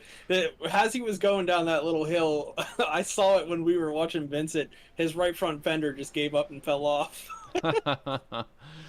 Oh, too bad I for love him. the damage model. It looks great. I love it. It does indeed look great. But watch this from Jacob Gladelich. And around we go. And around we go, indeed. And Kristen Berry gets by. So I think in that moment, he had gotten by. And let's see, Gladelich still out there on the track as it took us back to the Kulikowski camera. So, Oh boy, Vincent Arthur, he might be there. He's real close on the track map. 1.7 Look at this. seconds as Arthur laying down fast lap after fast lap that last time of 15.9. So we're seeing all of these qualifying laps, and that was what I was checking on earlier, because sometimes this is what you see when it starts to cool down. For example, at these 12-hour races, when it turns from day to night, all of a sudden you start seeing the fast lap times coming out. And by the way, we've had another incident, this time involving our fourth place driver, Cody Height. So getting off track and sideways, and around she goes. There's not as many loop arounds that I expected tonight. That was only our about maybe 6th or 7th loop. I thought there would be a lot more, but these guys are handling their cars really well. As we go back up front here to Ryan Bird, who has just been pecking away at the front of this field. So that would be pun number 4 tonight, I think. 4, yes, 4. Bird just managing to keep a beak ahead of Vincent Arthur here. Brady Moats ways back there, 45 seconds. Since I forgot you have Number 5. You've got a soundboard. I said a soundbird. Soundbird. There you go. There's another one. Boom. Ryan, I hope you don't hate us already. This is just the first race we get to call your name. But no, he is Ryan Bird out there flying around this racetrack and managing to stay up there in front with a 15.91 that time. So this is some awesome stuff between these two drivers. I mean, a 1/10 of a second difference there for Arthur and Bird, and both of these drivers in the 15s. We are just seeing some incredible racing here by these two. Yeah, I don't know if Vincent's going to have enough time to catch him clean. He might need Ryan Bird to make a mistake or something, but it seems like he's mistake-free this entire race, so having a mistake is unlikely. Of course, he did spin earlier in the race and got passed by Josh Conover and Brady Motes. We saw that. So it's possible that Vincent could capitalize on a mistake, but I would say unlikely at this point. Well, and a couple of points. One, it is 5 laps to go, so Flagman giving him the high five as he came around this time, and that means Arthur's going to be seeing. I mean, he's got just 1 second the advantage now for Ryan Bird, so Arthur's going to be well aware of that and trying to figure out his strategy for trying to get around Bird here. But it's interesting to see because you think about Dustin Kleba coming into this series, and all of a sudden Arthur's got somebody to deal with. You know, Dustin Kleba, you know, is faster on some of the tracks than Arthur. Arthur having to just deal with this newcomer who's all of a sudden, I mean, of course, he's been around the NORA paddock for a long time, but still, you know, somebody new comes into the series and just as instantly somebody has to deal with. And then here he's going to come to Sonoma, a track that I'm sure Vincent loves, knows very well. And what's this? Another newcomer who's just coming out here and giving him all sorts of fits. So on a weekend that Dustin happened to be busy, he said he was moving in with the wife into a new house. So congrats to him. Right. If he's able to watch it all, congrats to him on that. But yeah, with him being out, you know, Vincent was like, all right, here we go. We get the win. And then this Ryan Bird guy comes out of nowhere and is giving him the challenge. So we'll see whether or not Bird can manage to hold on here or whether Vincent will be able to make that pass for the win. But it's been anything but easy for Vincent, especially if you consider the fact that Ryan has now triple stinted these tires. And I mean, certainly Vincent didn't expect that to do a triple stint. I mean, he did a double stint here for the end of this race, but this is now very close. It's as close as it has been for many, many laps, under a second. A little bit better off of that last corner for Bird that time than for Arthur. But we go ahead and jump on board here with Vincent Arthur, and I think this is just 3 laps to go. So, you know, you don't want to push too hard, Christian, and you don't want to necessarily throw away second. Of course, Arthur is already in the playoffs, so theoretically he could be a little aggressive if he wants to, but you don't want to throw the race away. And certainly with also your other teammates at Flatline out of the race, you know, this is a chance to get the team up there as well, and you want to hold on to that. So I don't know. I mean, if you're Vincent, do you take a chance and just really send it on Ryan Bird, assuming that you can get up there? Do you try push around this racetrack even harder than you are? Like, how do you think you approach this? Well, he does have slightly fresher tires. We know that. You know, he did make that first pit stop to take tires. So the tires are going to help him. But, I mean, we did see earlier Ryan Bird blocked Vincent and caused Vincent to go off track. So could that be in the back of his mind, knowing that Ryan is going to probably block him heavy? He could go up there and move him before Ryan has a chance to block him and wreck him again. As you see a car pull off there, that was Matt Tucker pulling to the side and letting these guys race. But it looks like Vincent's a lot better into the corners, and then you got, you know, Ryan able to pull off the corners a lot better than Vincent right now. Well, I'm not as convinced as you are, obviously, that it was an intentional block, but I mean, at the same time, it sure came across that way, and of course that's up to the powers that be to decide whether that was a block or whatever. But at the same time, Bird has been doing everything right out here. 1:15.83 that time by Vincent Arthur, a 1:15.76. So these drivers putting in super fast laps, and hey, a big shout out over to Brady Motes, a 1:16.16 the previous lap, and that was within 4/100ths of a second of his fastest lap of the race. So again, for a guy with a bum knee right now, Brady Motes putting in a fantastic race, and it'll be a joyful interview with him if he can make it up to the booth and he's not in too much pain. 2 laps to go, 1 this time by. This will be the white flag here for these 2 drivers, and Vincent Arthur will know what he needs to do. This is, I mean, Christian, if we've ever seen anything aggressive out of Arthur, it's going to come right now.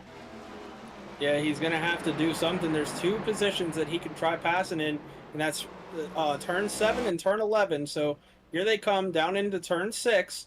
Now Vincent's got to set him up for a pass in turn 7 here. Doesn't look like he's going to get a good enough run to pass in 7.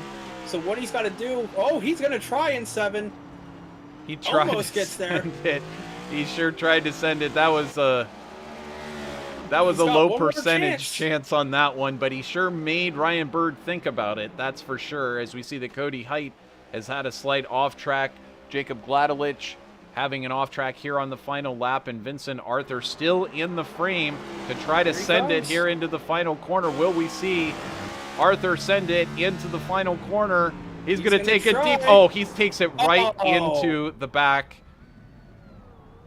of Ryan Bird. I don't think he meant to do that. He's going to let Ryan get going, and he's going to let Ryan win. That is a class move by Vincent. He didn't mean to wreck him. He meant to move him.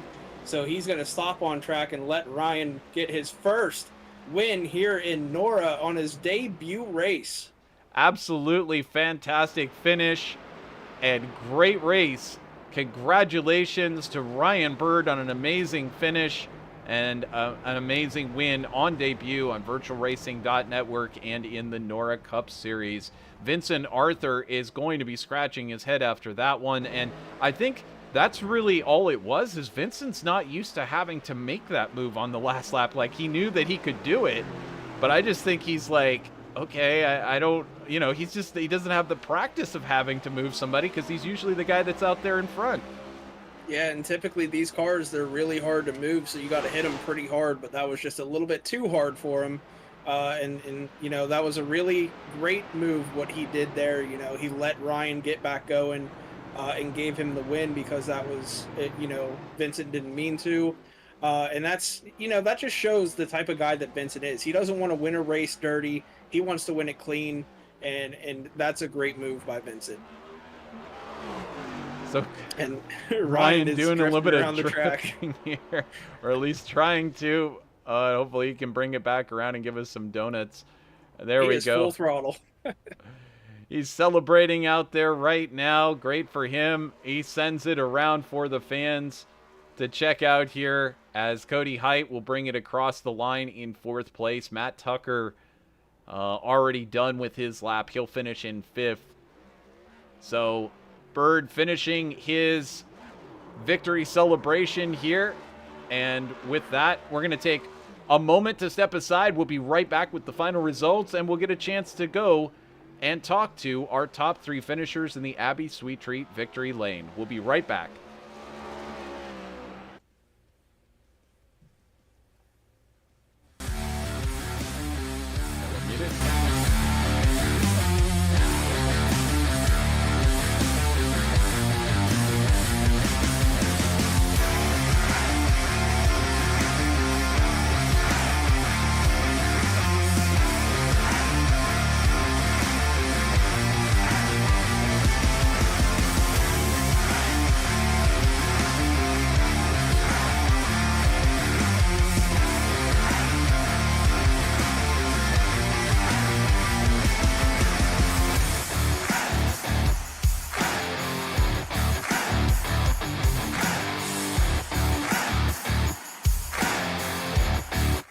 And welcome back here to VirtualRacing.Network.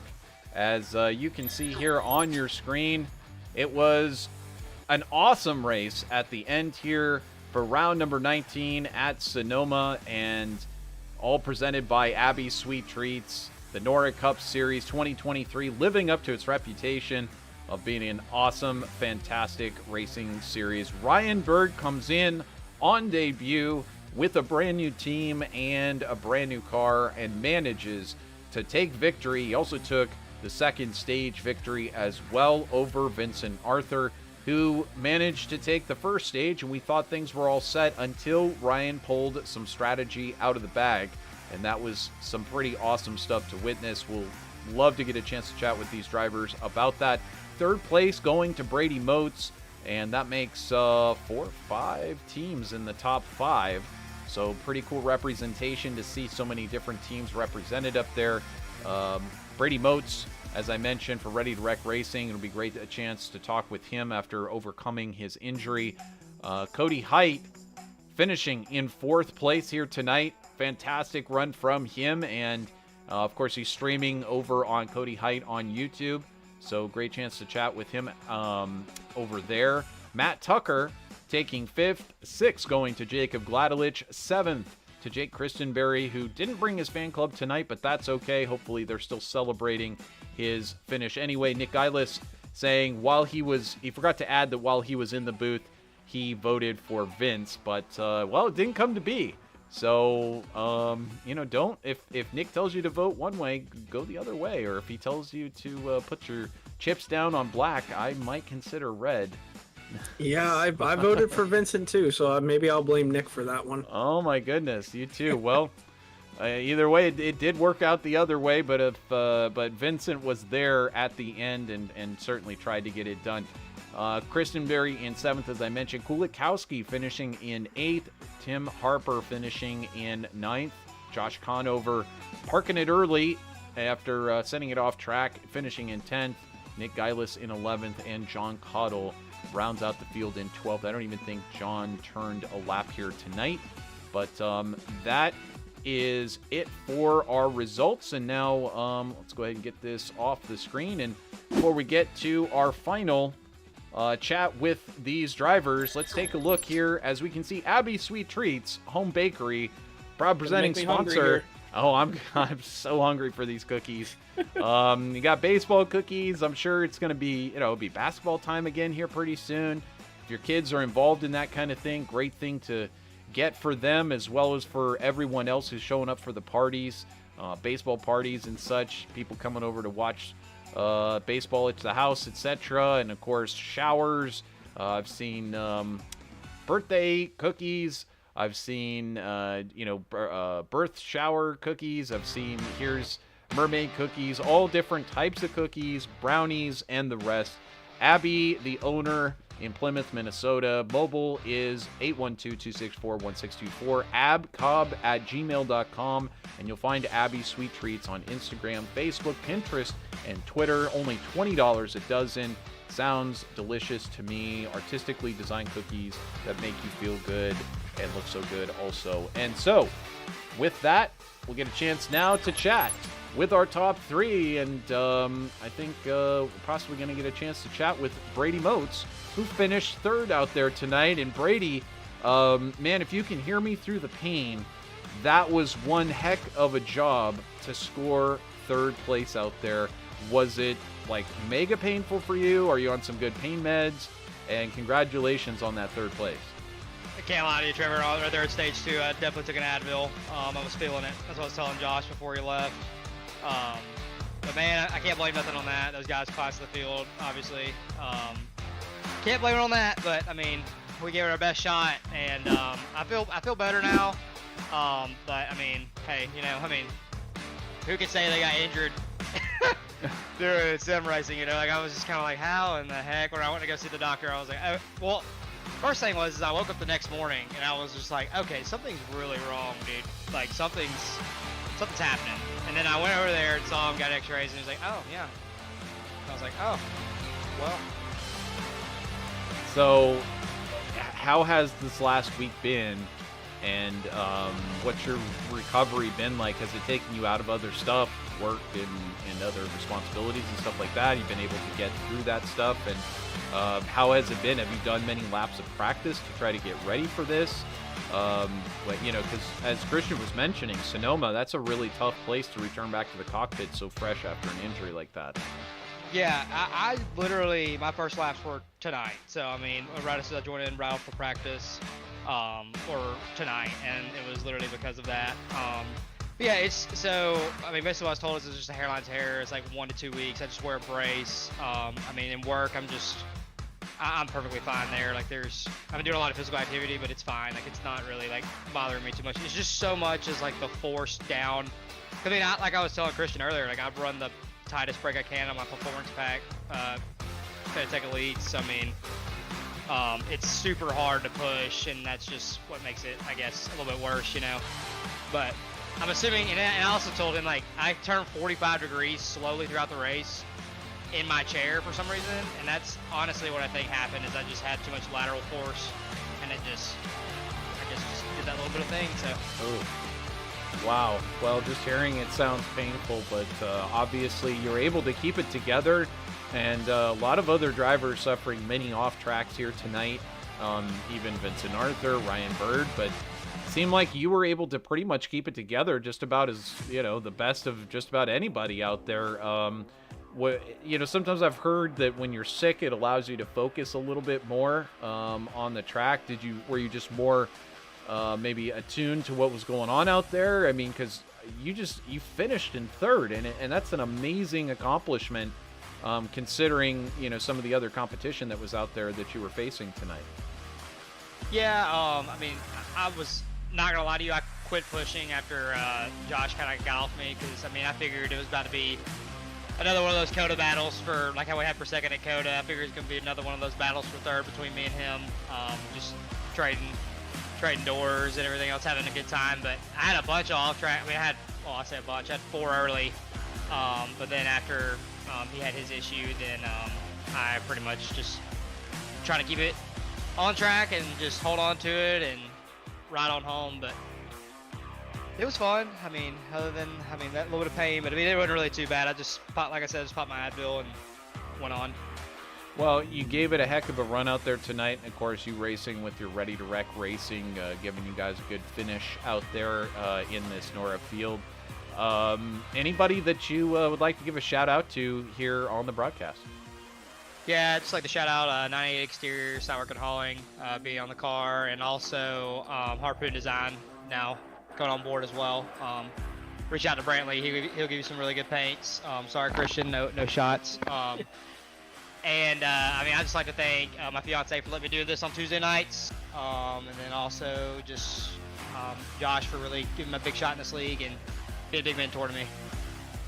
Absolutely, and of course we appreciate you coming out here and giving such a great performance and bringing your A game every time. It's always fun to watch Brady Moats out there on the racetrack, and we'll look forward to seeing you out here next week, my friend.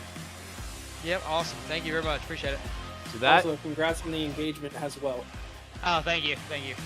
Never got to say that officially. And congrats and good job thanking your fiance for allowing you to do this.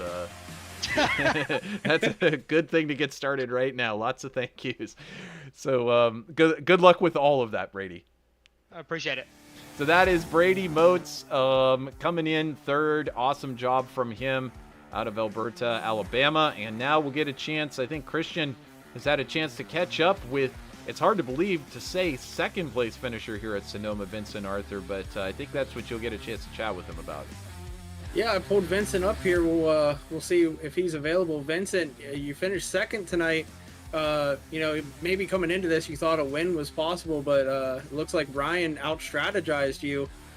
Tell us about your race and about that crazy strategy call that we didn't see coming. Yeah, I'm not surprised by anything. It's just another way to lose one of these things. Yeah, you can triple stint tires at the Darlington of road courses, apparently. So, hats off to iRacing, but it was a good battle there at the end. I just wish I would have known about the whole tire thing earlier. Then it wouldn't have been a race. But congratulations to Ryan. Thanks for thanks to Red Bull for hopping on board again.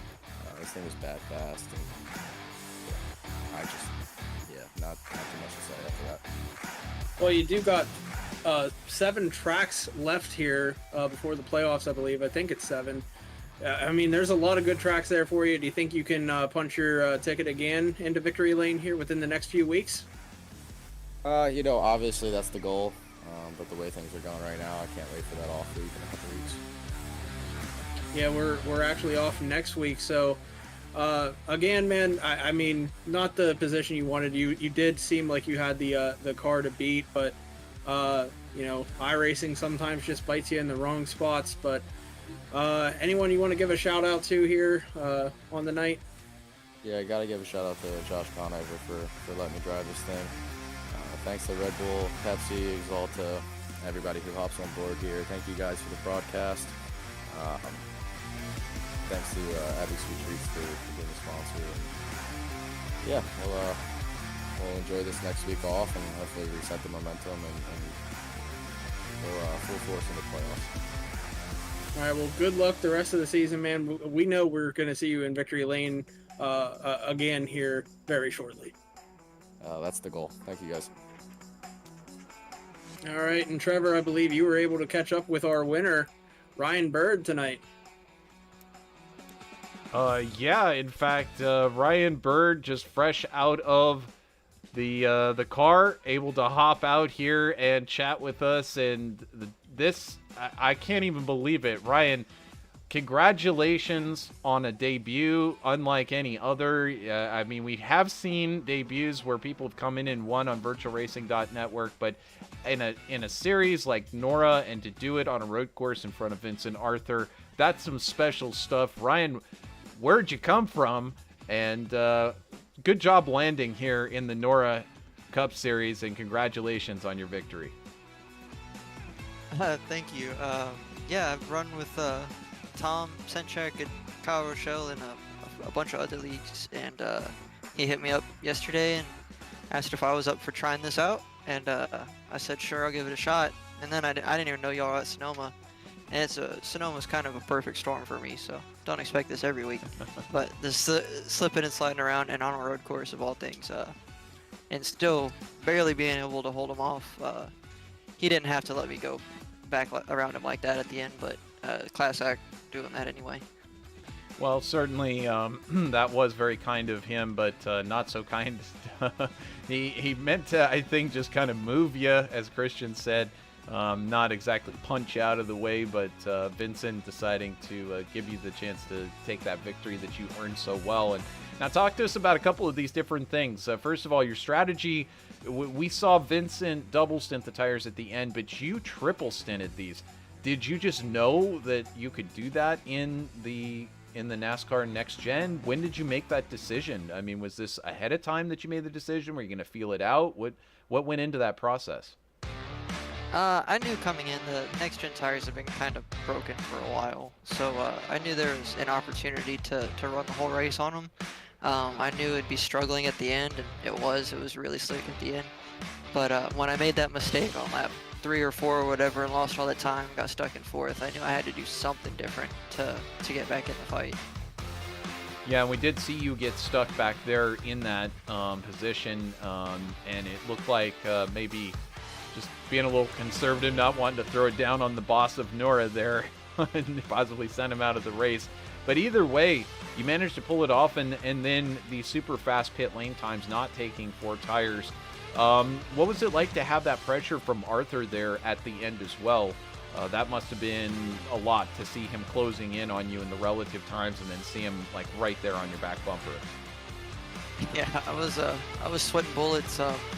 We were trading fastest lap of the race back and forth there for a while, but the problem was whenever he would run a faster lap, he'd beat me by 7 or 8 tenths. When I'd beat him, it'd be by like a tenth, so he was just inching in every so often, and I was just trying to not make mistakes and not give him the opportunity, and he still got there at the end. He's clearly incredibly fast on these tracks, so that's going to be fun at Chicago and the Roval and Watkins Glen and all that for sure. Yeah, we have several road courses coming up before we get to playoff time. How's it look for you heading on to some of these ovals? Because, of course, that's really the bread and butter, and the other half of what we'll be racing here heading into the playoffs is ovals. Is that also part of your strong game? Yeah, short tracks, anywhere where it's really slick, I feel pretty confident. These really locked down 1.5 miles, I struggle with, and I got to work on that. But anywhere that we're sliding around and there's a lot of throttle and brake control, I feel pretty confident about. Well, that'll be quite interesting as we get to a track like New Hampshire, where you're going to get a chance to do a little bit of that sliding around for sure. And we've got Nashville coming up next week as well, so that'll be something to look forward to. So you think you'll join us for the rest of the season then? Oh yeah, I plan to for sure. Fantastic. Well, we have a new possible championship contender here in the making, as you've now made it on debut. Congratulations, fantastic victory here from yourself, and what a way to do it at a road course over what is, pretty much perceived to be the road course king of the NORA Cup Series. We'll see whether that can continue as we reach some of these other road courses on the season. But Ryan, anybody that you'd like to thank here before we close out the broadcast tonight? Yeah, thank you to Tom Senchak, Kyle Rochelle, my teammates. Thank you to Orchid Moon Tattoo Studio. They're on the car every week. Thank you to Sea Shepherd, and thank you to you guys and Nora for putting all this on. Absolutely, our pleasure, and thank you for showing up and putting on a great show. Otherwise, it was going to be Vincent Arthur and Brady Moats about 30 seconds in his mirror, but you made it a heck of a great show, and a lot different than Christian and I were potentially thinking it was going to turn into tonight. And of course, we look forward to seeing you out there again next week as we visit Nashville, which will be a whole different discipline. And then we'll get a chance to come back to Chicago and visit the road circuit. So good luck with the rest of the season, Ryan. We'll see what you can do here in the NORA Cup Series. Thank you, thank you. So with that, Ryan, in his first go, Christian, the guy punches his playoff ticket in the first go. And as we were talking about, I mean, that basically means that as we were naming off those drivers that still need to get in on points, hey, one less spot is available. Yeah, that just knocked Cameron Thompson out of the playoffs as of right now. So, you got Joshua Curry now on the cut line with Peyton Tolick and Jonathan Adkins also looking in to try to steal that spot from Joshua. And Cody Height, he moves down to 15th now. So he's got to continue to have his great runs and get up there in points. But it looks like, from the looks of it, he should get closer to Anthony Mackie since he wasn't here this week. So he should get a little bit of a buffer there for points for him this week. And I think it's safe to say that he will be in the playoffs, but definitely might need to push it a little bit more the next 7 races here. Well, and certainly being out there tonight will help those chances of being there. And if it's going to be solidified, this is, the reason to do it. Tonight he got stage points, and then he manages to get a 4th place finish here in NORA, which all of that goes a long ways towards getting those points at the end of the season. Any final thoughts here before we close this one out, boss? Final thoughts is we're going to have a week off. I don't know. I'm not used to that. Well, wait a minute. Now you're saying a week off. On the schedule. Well, yeah, we got that qualifying race, I believe. No, it says June 20th, Nashville Super Speedway on Sim Racer.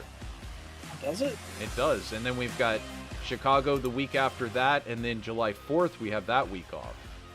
Oh, okay. So maybe Josh messed the schedule up in Discord. Okay.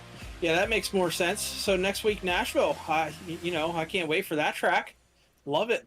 Well, either way, that's what we have on the schedule. So maybe we'll be here next Tuesday. Maybe we won't. But either way, looking forward to it. And we'll see you all whenever we see you. Check here for the latest times, as we'll make sure that we get it straight heading into this weekend.